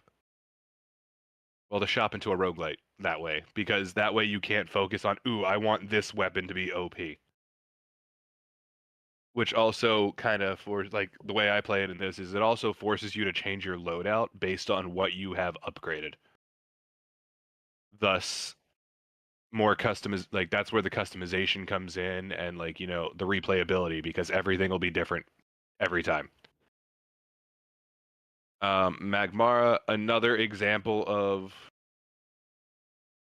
level layouts. Yeah.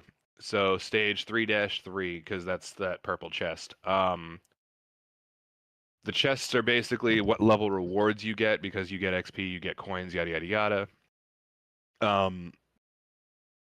The red skull, the red thing means there's a boss on that stage. So this one has a mini boss, 2 regular levels, and then a big boss at the end.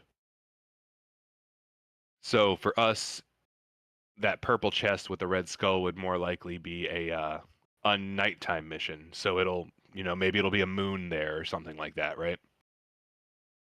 And that's pretty much it. So like this is kind of what I was thinking as far as like level layout and shit. Like, not to mention, you see how tall and skinny the screen is? That is all the player's gonna see. So our levels are gonna be more long than they are wide.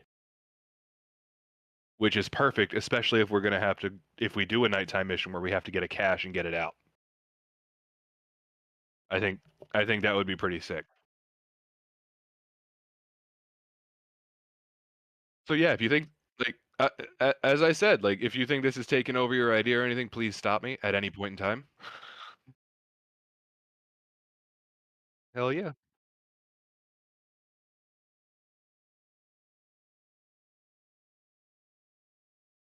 Oh, bro, back when I was in school, for game design, it fucking killed my creativity. I do not like picking up a pencil anymore. Like, I have no drive to draw. Because it was like every week, I need a brand new idea. I need you to reinvent the wheel, brand new design, this, that, and the other, week after week for 4 fucking years. Like, after a while, you get burnt out. You're just out of ideas. So people are like, dude, I don't know what to do. And I'm like, why don't you do this? And I like throw some random shit off the cuff, and they're like, oh, hell yeah, that's an awesome idea. So like half the presentations were my idea, and I had nothing to do with them. Like, there was a point I made index cards, right? 3 different sections, and like three different topics. One of them would be like game style, like game genre. So is it going to be a platformer, a shooter, a puzzle, this, that, whatever, right? I pull one of those cards. Boom. All right, it's third-person RPG adventure, right? The next thing, what features should I add to it? And then like, what's the art style gonna be? And like, there were so many random options. Like, I came up with basically Honey, I Shrunk the Fucking Kids, the video game, where you're stuck in the house and you need to get through. Like, so this was well before Grounded was even announced, by the way. I want that to be known. Like, it was great because one of the features that needed to be added in the game based on the card was vehicles. So I came up with this idea for a level where you're in the kitchen. Well, yeah, you have to get in. You have to get into the kitchen under the fridge, because the only way to escape the mom vacuuming was to ride the dust bunnies across the living room. And you had to like climb up the hose to the vacuum once she was done vacuuming or whatever. And I remember I put Arnold Schwarzenegger in the game, and he was like, oh, "Get to the Dyson." It was the dumbest fucking shit, bro. But like, just throwing out ideas is fun. I enjoy that part.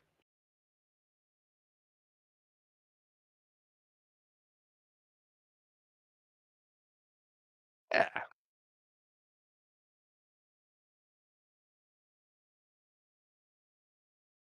Oh yeah, straight up. And like as far as level design goes, best part, we really just need boxes, like for structures and stuff, right? Because it doesn't need to have good looking geometry. Most of these roguelites are pretty open in the middle. Here, I'll actually take a screenshot of me being in a level.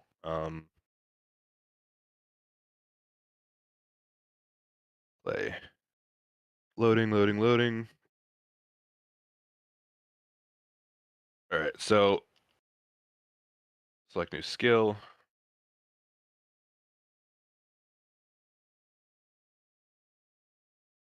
Little power up.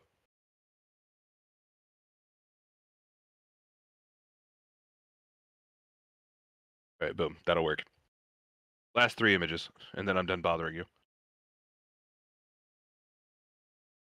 All right, bet. All right, they're posting. All right, first image. Okay, they got posted backwards. All right, first image shows you like there's just little bits of blockers. They're kind of treated as choke points, stuff like that for you to be able to drive around, for us to be able to drive around, and the enemies will kite around it, right? Also, what makes this awesome is every enemy is a touch enemy in most of these games. Like generally it starts off, you have your horde army, so they have to run into you. And then as it gets harder, like there will be new types of enemies, usually ranged at that point. Yeah, first image just shows you like 40 at the top, the blue flame, 40%. 40% of the way to leveling up because of the XP that I've picked up from the enemies just trying to get to here to take the screenshot. The 3 coffins is how many retries you've got, like how many times you can get back up before game over. The 97 with the little imp with the helmet on, the hard hat next to it, is how many enemies you need to kill to finish this wave, like to finish this mission.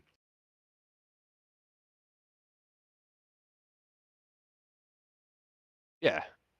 Second image, you can see the little ghost dude at the bottom in the gray circle. That's actually your joystick. You know how mobile games work. But same shit. Top left is your coins. Oh wait. Oh no. The coffin is how many enemies you've killed. Okay, that's right, because like this game actually like you fail the mission if you die. Unless in the game over screen you click the like the button for a retry, which is usually like a 30-second ad or something along those lines. It's how you get monetary gain out of a free game. Don't hate, that's how they work. And then hell yeah. And then here you go, the third image, the blue one. Your active skills are at the top. You could have 5 active skills total, and every time you level up, the game pauses and this screen comes up. So you get to pick new abilities, like to add to your active skills. For instance, the acid flask, throw flasks of acid on the ground. Now things take tick damage, which is our fucking lava pools that we already know how to make. Bone Giant summons a Bone Giant to smash your enemies. He literally walks around with you and does an AoE slam. And then, what's up? Yeah, you already got that done with the Leaper. We already got the script for that. Fucking perfect. And then Warding Ghost is literally just a fucking sprite. It's a ghost that goes in a circle around you at, a slow speed. As you upgrade that, you could get a second ghost, a third ghost, whatever, or they could spin faster. They could have increased distance, like range, like larger circle, and then you can play an ad, which is more monetary gain, to re-roll all the skills. If you don't like any of those 3, you get a 30-second ad. By giving people the option to watch the ads, there will be less ads between levels.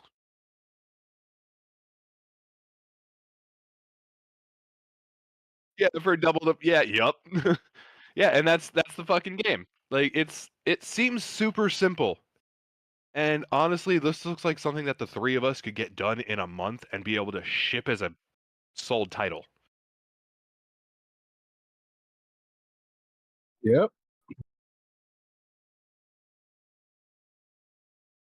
Hell yeah.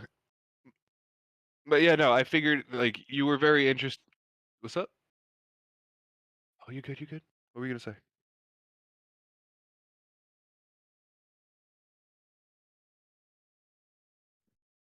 I'm sorry. What was your question?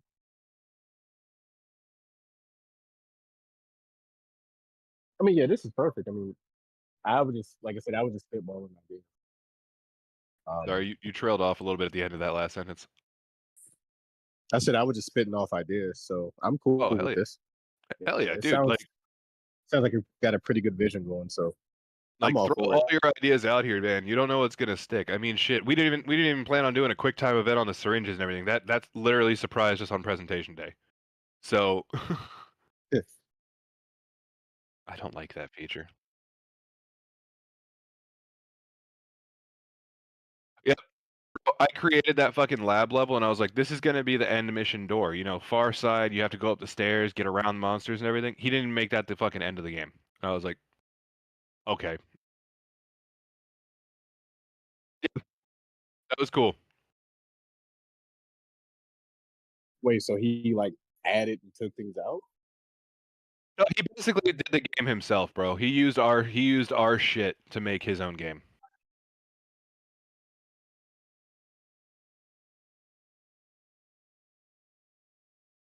Same.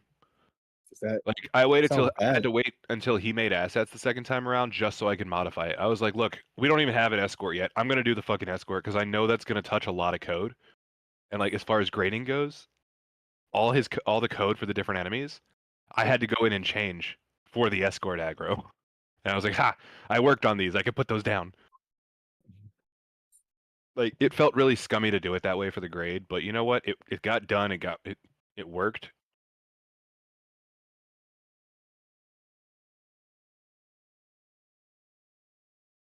Hell yeah. And honestly, the best part about him grading it that way is like it shows that you can read someone else's code and modify it without breaking it. And that's honestly what you need in this field. Because you're not going to make every asset yourself. A lot of fucking game devs, like a lot of them, will end up getting pulled into like gun balance, like damage balancing, this and that and the other. Like, yeah, they made like the designers made the gun, but you made the tool to make it work. So if you can fire while it's reloading, there's something fucking wrong with your code. You're gonna have to go back in and change it. But they've already changed all the damage and the way it acts and everything. So you have to be able to read through that and fix all that shit. So it worked out really well for us, I think.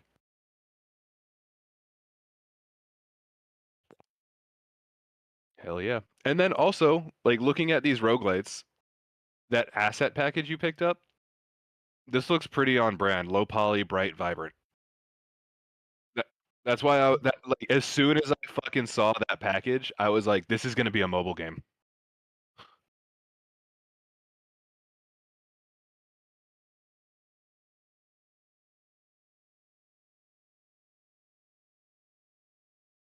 Oh hell yeah. And then not to mention like mobile games, like realistically, if you have the scripts, you could spit like 2 out a week if you really wanted to. If you wanted to just go Chinese game dev. Yeah, just make shit.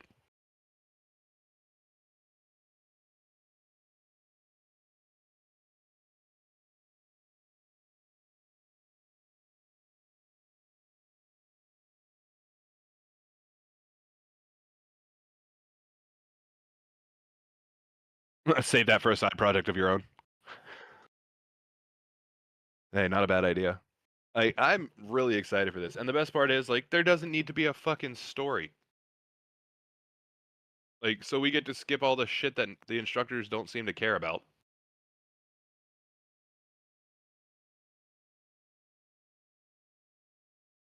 I want to find that mobile game.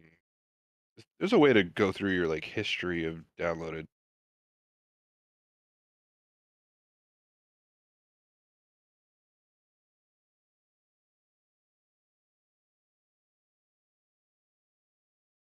Crazy games.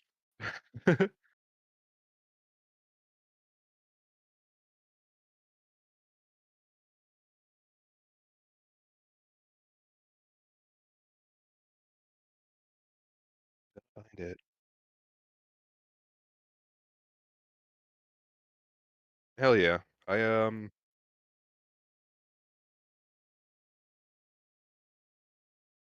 Hell yeah, sounds good. Was there a truck in that assets for vehicles? Mhm. Yeah, I can't remember what was in that.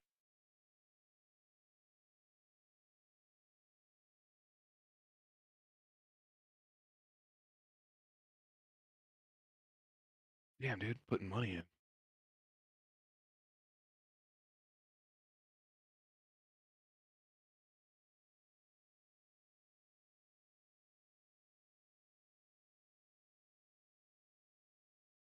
Yeah. You know, with all the vehicles, if we really wanted to, we could probably, I don't know. The question here is this something that you actually you guys are interested in putting on the shop and splitting profits three ways? Because if so, we can classify this as a shipped title on your I resume. mean, but I'm down. All right, works for me. So we Yeah. can also do checkpoints differently. Or we can have because a lot of these roguelites also have a like select your base character, and your base character will have like say they might have higher speed but lower defenses, things like that. You know, I'm looking at this and I see a lot of cars, which means that we can have a car, a truck, and then Sports car. Do it. like because I'm looking at like the steamroller and the bulldozer and shit, and those could be like legendary vehicles that you can unlock. Yeah, and they like right off the bat have a melee weapon just built in. And like that could be one of those things of like, hey, you got this, or that could be like, watch this ad and start off with this vehicle. And then for the night missions, if we do the night missions of get the box and get out, like I see trucks with beds. So you could have to use the truck specifically, which will be more armored but move slower. And maybe they'll have, one less skill attachment because they have the bed of the truck to carry the box out.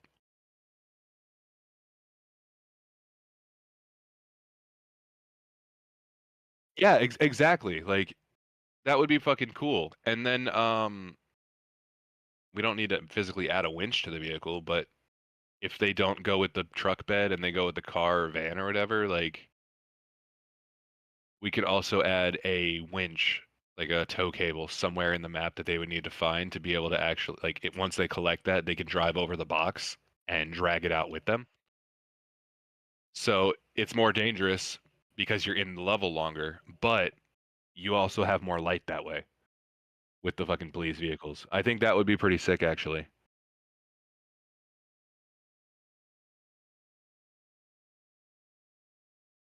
So yeah,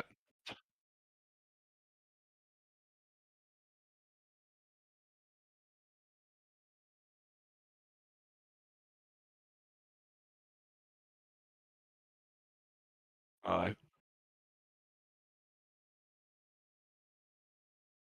nah, that's fucking fair.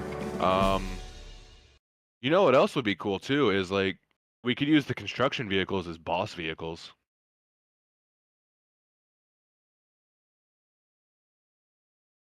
An angry estimator. What's up, George?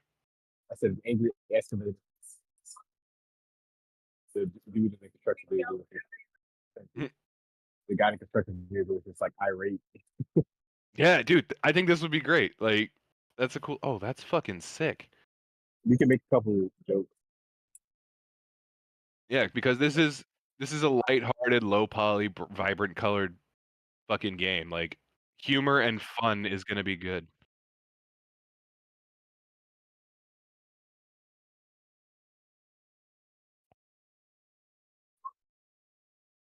Hell yeah. I do like that. That could, yeah, that could be a boss. That could also, I don't know, like we can also look see what we like because that could also be some of our ranged enemies.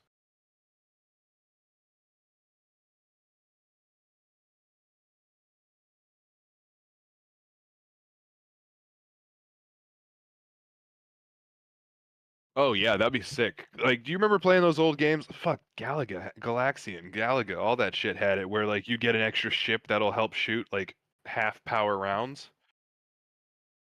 There's an upgrade, yeah. No, like, all that shit, fucking easy.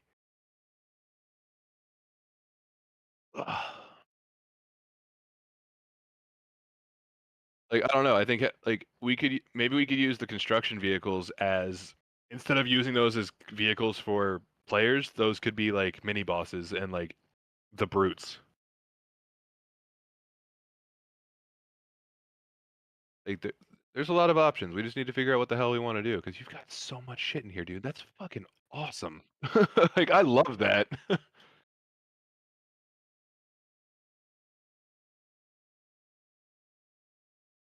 Like I see shitty little coupes, I see fucking taxi cabs, and then I see fucking sports cars. Like there's right there your upgrades or like your 3 base classes.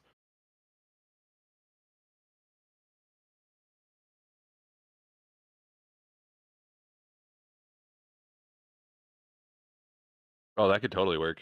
Is that a free one? Yeah. Let's do that then. I have $0 to put into this project, unfortunately. Like currently unemployed. It's some bullshit. Oh no, no, no.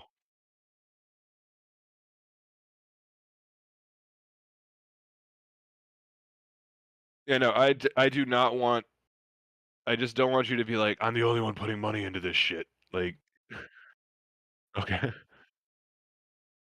I don't like. I just don't want to expect. You know, I want to make sure you feel valued, and by spending money on this shit, it's gonna be in the fucking game. Like, yeah, no, I think this could be really fucking cool. Um, the all right. So, do we want? I'm thinking controls at this point. When we turn the vehicle, do we want to be able to be actually have like a turn radius like the wheels, or is it going to basically be able to spin on a dime? Because most roguelites you can like spin on a dime to be able to turn when you need to.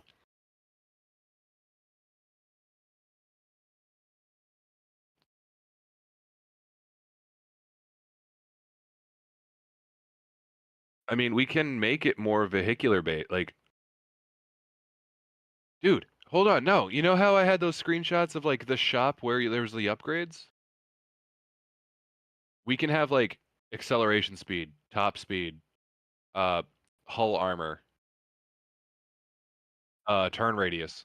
Like the higher your turn radius, the easier you can turn. Yeah, and like so we could have 2 tabs, vehicle upgrades and weapon upgrades. Because like, well, the weapons are, yeah. I think that would be pretty sick actually. Essentially building a skill tree. I'm you kidding me? It's stuck in my head now.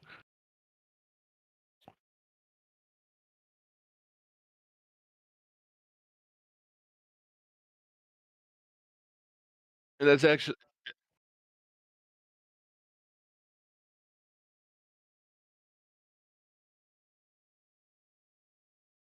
shit.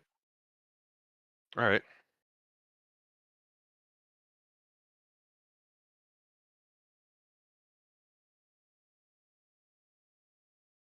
I'm gonna get it all written up on its own, and then I'll integrate it with the other one as well.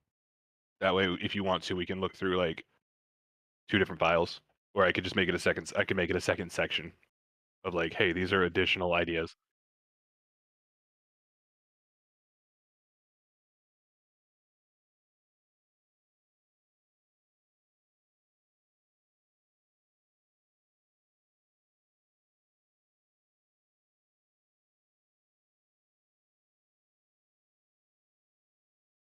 Yeah. Hey, that works.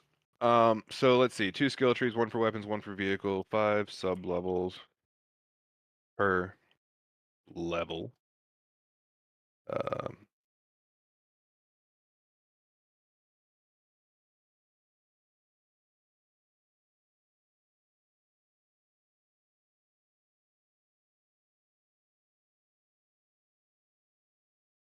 let's see. Fifth is boss. Trying to think of what else I added in already. 2 skill trees.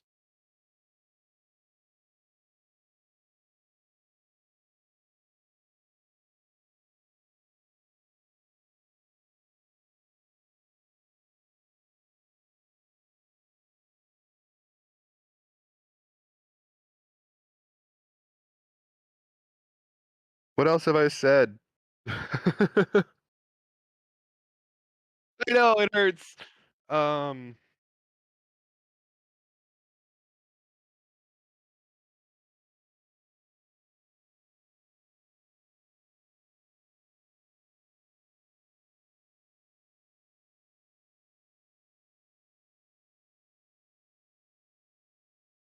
just making sections for it, level layouts.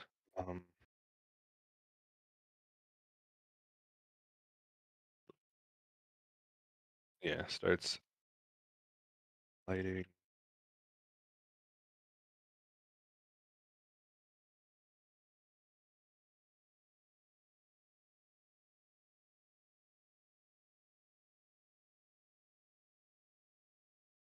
Yeah, that bothered me. That straight up bothered me. All right, so what I have down so far, I'm gonna expand on these further, but like 2 skill trees, 1 for weapons, 1 for vehicle. 5 sublevels per level. The 3rd level is the dark cache collection. The 5th is the boss. Level layout, it'll be longer. It'll be long, not wide, because mobile games, long screen. Each stage starts at noon. As you progress, it'll start going towards nighttime, where at night you're gonna basically break into an enemy stronghold or some shit, like drive into it and grab a box somewhere and get the hell out.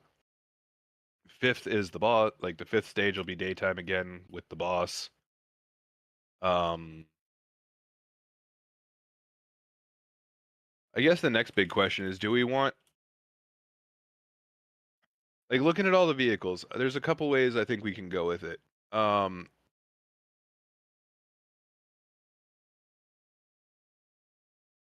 We've got like the taxi cab and all that shit. Like those could be tier 1 vehicles. And then sports cars could be the upgraded version, or we could go another route and how do I put this into words? Like basic default jack of all trades cars, right? Middle of the road, totally average. And then we've got like police cars and shit, which they're probably, I don't know, they're probably slower, have a little more firepower, like base firepower, and then they also have the lights. Or maybe just scratch the firepower altogether with that one, like keep it the same firepower just with lights. And that's like a utility vehicle. And then the truck is like really slow, has a higher base firepower, and doesn't need to find the winch at night. That might be the way to go.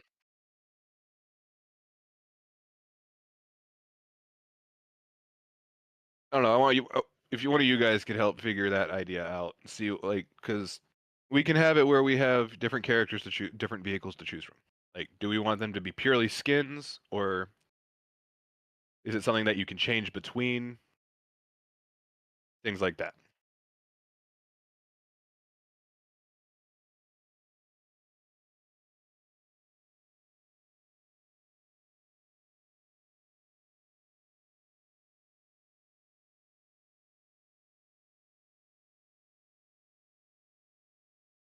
Mm-hmm.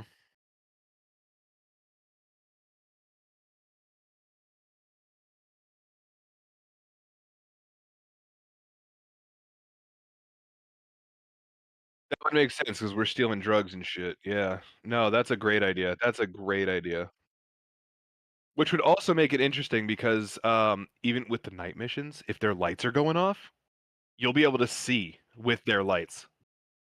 Kind of create, yeah, kind of a built-in fog of war type thing.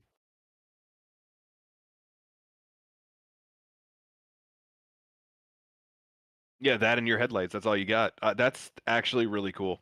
I like that idea. And then I'm just looking in that bottom left corner, that little blue buggy. That's like our first enemy. Just cannon fodder.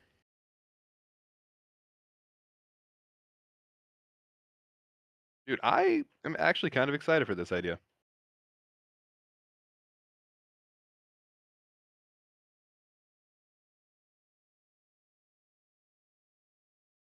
And then another thing, they were talking about having, once a week sessions. Should we do like, I'm not sure if you guys are available on weekends for a second meeting, but like maybe the following, like, be like, hey, this is what we're gonna do. This is how much we got done. All right, so I'm thinking maybe,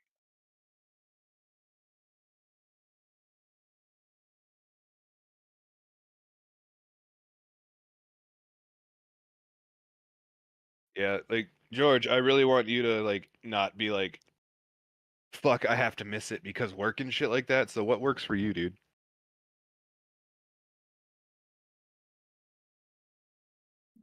Oh, me? Yeah, so like what'll work for you as far as like meeting times, meeting days, whatever. Because like Um, I don't want you to feel like you're missing out on anything with work and shit. I mean, I can do something around 5 p.m. Eastern. Okay. Like just about like any day or specific days? Just about any day. Okay, so I really think what we should do is for sure have a meeting day like after presentations. So probably the same day we present, like 5 o'clock or whatever. Okay. Or maybe even later in the night. That way, like if one of us didn't get to actually be there for the presentation, we can have enough time to go through the recording. And then probably something like a day or two, probably like 2 days before the project is like a project is due, we can get together and say, look, this is all that's done. This is what we still need. And that way we can divide and conquer on whatever's left. So I think 2 minimum will work.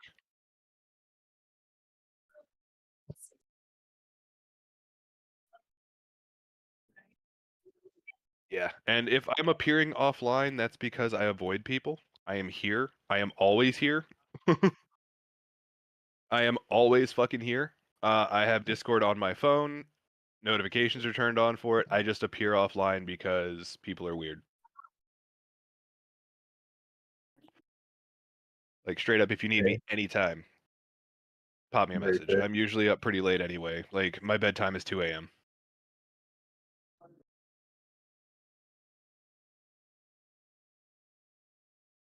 Uh, Tomorrow he's gonna probably give us more shit that we need to do, right? And Um, I mean, I don't know what's going on because their job is kind of make us break our necks to get another camera. So I may be going home. I may not. I'll keep you guys updated on that tonight. hey So man, we're all trying to good. figure Do that what out. you got to do, bro. Like if anything, like the Davids can get together and like we can put together a list. Mm-hmm. And then whenever you get the chance to watch the recording after class or whatever, like take a poke at it, see what you think needs to be added, what you don't think will work, shit like that, and I think we'll be good from there. And then whenever you're available, yeah, and then whenever you're available, we can break it all down in a meeting together, maybe the day after, whenever you're free, and we could break down like, all right, let's do this, and this. All right. Like whoever wants to, does anybody specifically want to create the levels? Like I'll take over what nobody wants to do.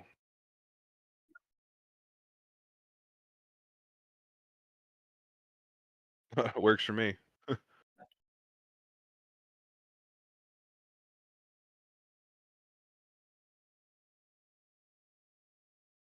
Yeah, I've done a lot of level design and like visual effects. That's pretty much my professional background. I'm not having to create anything. We already have an idea. I just need to make it make it visual. So that's easy. Like actually having to create the shit sucks. Like coming up with the ideas and everything. Hey, whatever works, man. Yeah.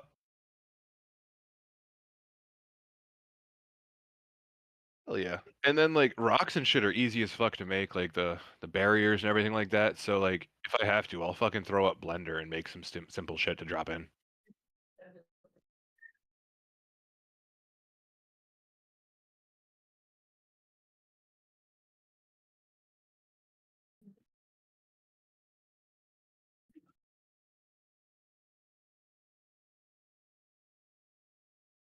Oh, now you're good, dude. Like honestly, like being top down, the only thing that matters is honestly the textures. You're just looking for the general shape, and whenever building something for a game like this, you want it to be something that vehicles will not get caught on. So like sharp edges, you kind of want to round everything out. And like buildings are a little bit different because like we're also going to have the ability to go backwards because it's a car. So now that's going to be another fun thing too, is figuring out like coding vehicle physics to be able to like hit the brakes, slow down, and then back up instead of it going forward 50 miles an hour to backwards 50 miles an hour instantly. So we're gonna have to figure that shit out. And the cool thing is once we have vehicle physics, all we need to do is change the turn radius and speeds and shit like that for the different enemies. And the cool thing is all our enemy types are just named after a vehicle. Like this could be fucking cool.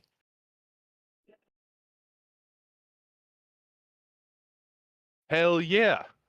All right. Yes, sir. I think so. I'm hell yeah, enjoy.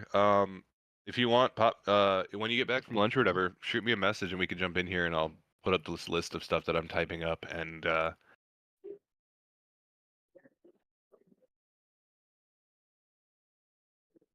sounds good. I'm gonna work on this a little bit, I guess.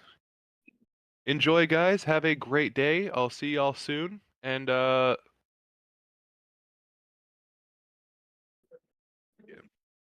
Yeah, they one of their offers is having us drive, meet one of our other field techs halfway to get their camera.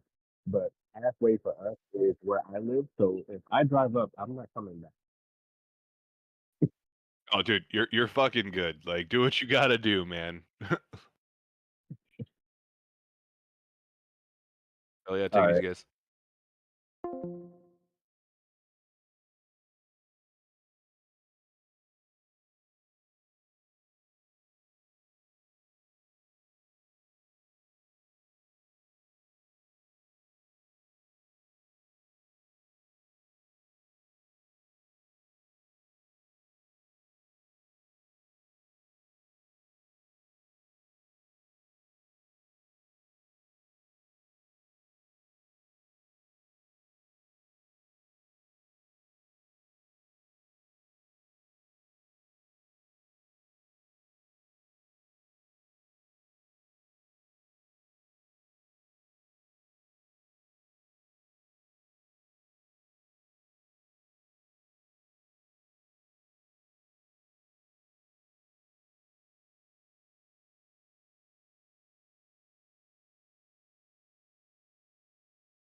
Oops, because I muted my mic. That's why. Oops. What up? What up? What up? What up, Glenn? How you doing, bro? I swear earlier Dingy said he could hear me. I guess not.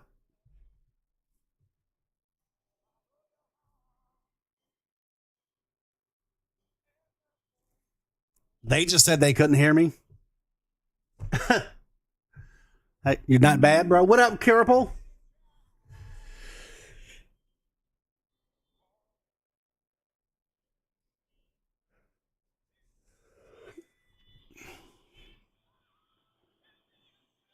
Oh, you could hear me when I was in voice? That's weird. And I was saying, holy shit, Cribble. That's a name I ain't heard in forever or seen in forever. How y'all doing? What y'all up to today? That's weird, Dingy, that you could hear me when I was in voice. Oh, okay.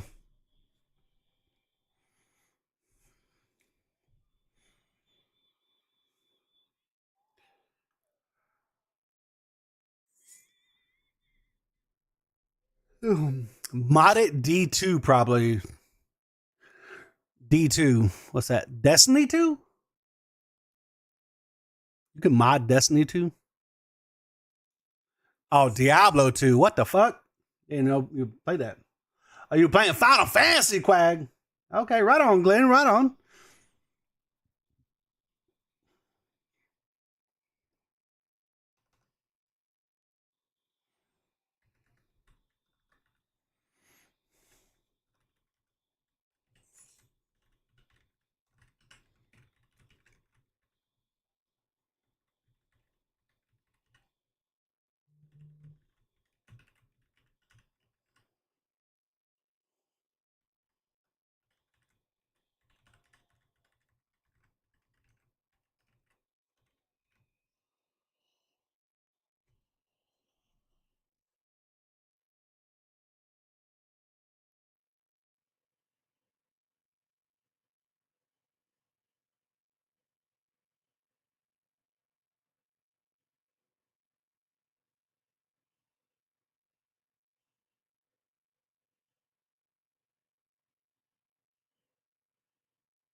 So 3 more days, average 3 more moves till I get affiliate. Nice. Nice, Glenn. Hell yeah, dude. Well, good luck to you, man.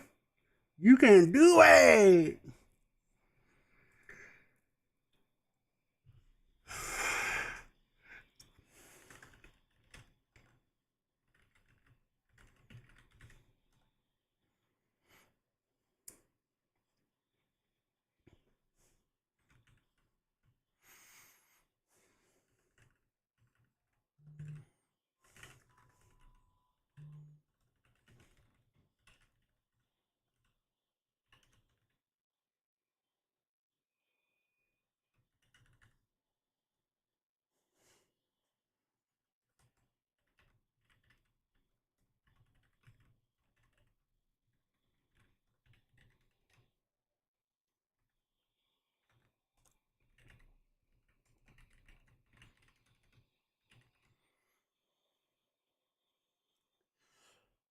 I have not, Glenn. I don't have a PlayStation no more.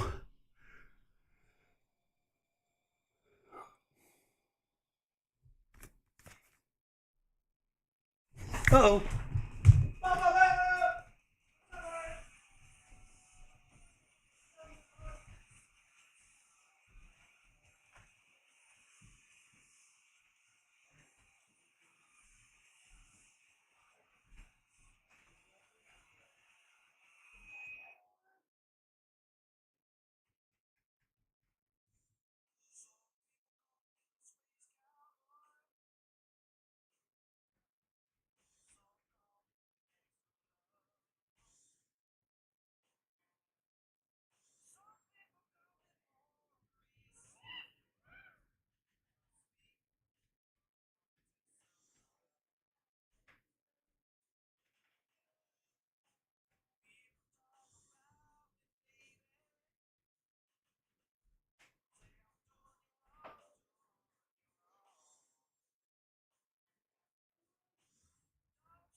All right, Glenn, enjoy your show, bro. No, I'm talking to my buddy. My son Maddox is home now. He gets home at 12 o'clock now because he's out of school for the summer. So,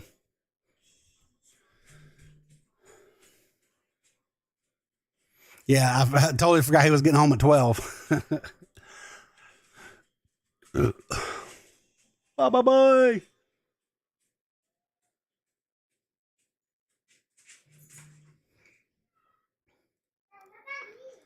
I see you. No, it was just my doorbell ringing. And I saw it and I was like, who the hell's at my front door with a little kid? And I was like, oh shit, that's my son.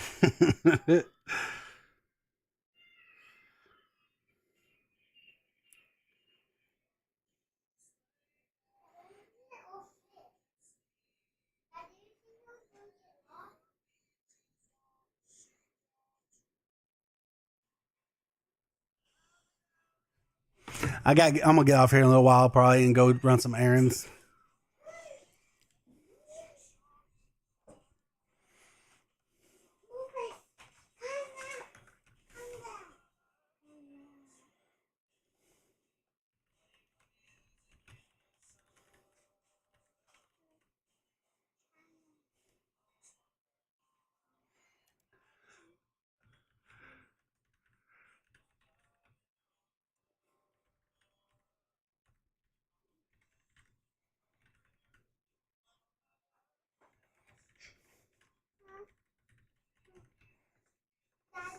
What, buddy? Yeah, you want to go to the store and get something to eat? You want to go out and eat with me? Why do I don't have shoes on? You want to go eat with me? Yes, Come here, you want to say hi? I left my shoes. You put them on the stairs. Come here. Oh, go back. Go back. Now the wet air thingy. How's it out there, though? Yeah, wait, why is it very strong? Because that's what it's supposed to be put out there. Go out there with it, though. That's loud.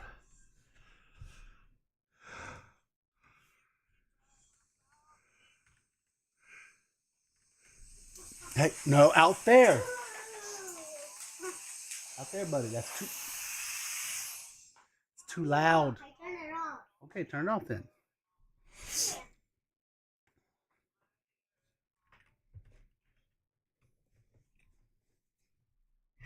Daddy. What? Look, it's like the chicken jockey thing. Can I hold it? What? Like that necklace thing? No, you gave it to me. No, I'm gonna hold it and say something. That's it. Chicken jockey. Look, you put it on here. No, wait. How about you can do this with it? Do this. Wait. You can do that. You can pretend this is you. Spinning with a hula hoop. Oh, look at me. I'm spinning with a hula hoop. Ew. Spinning with the hula hoop. Can I have Taco Bell? There's nothing in it. You don't like Taco Bell, do you? Yes, I do. Oh, yeah, you like quesadillas now, don't you? No, I really, no, I don't like them anymore. Hey, no. Cutting him.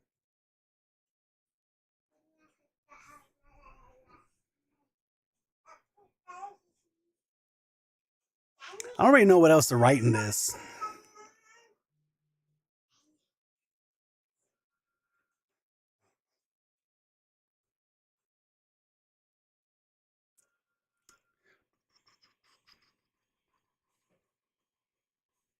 Can I go potty? Yeah, Don't leave that. I'm not leaving without Can you. you come pee? Is the toilet not clogged? Is it not?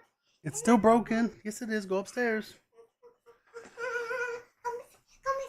I'll stand at the stairs. Go.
Maybe.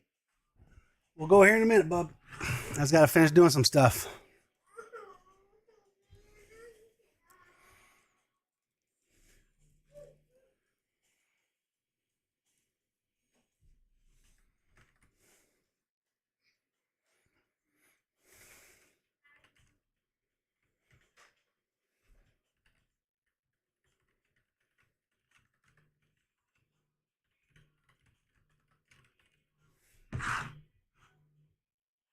Hey, babe.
Mm-hmm. Yeah. Well, why do you think we make money now? Because I do.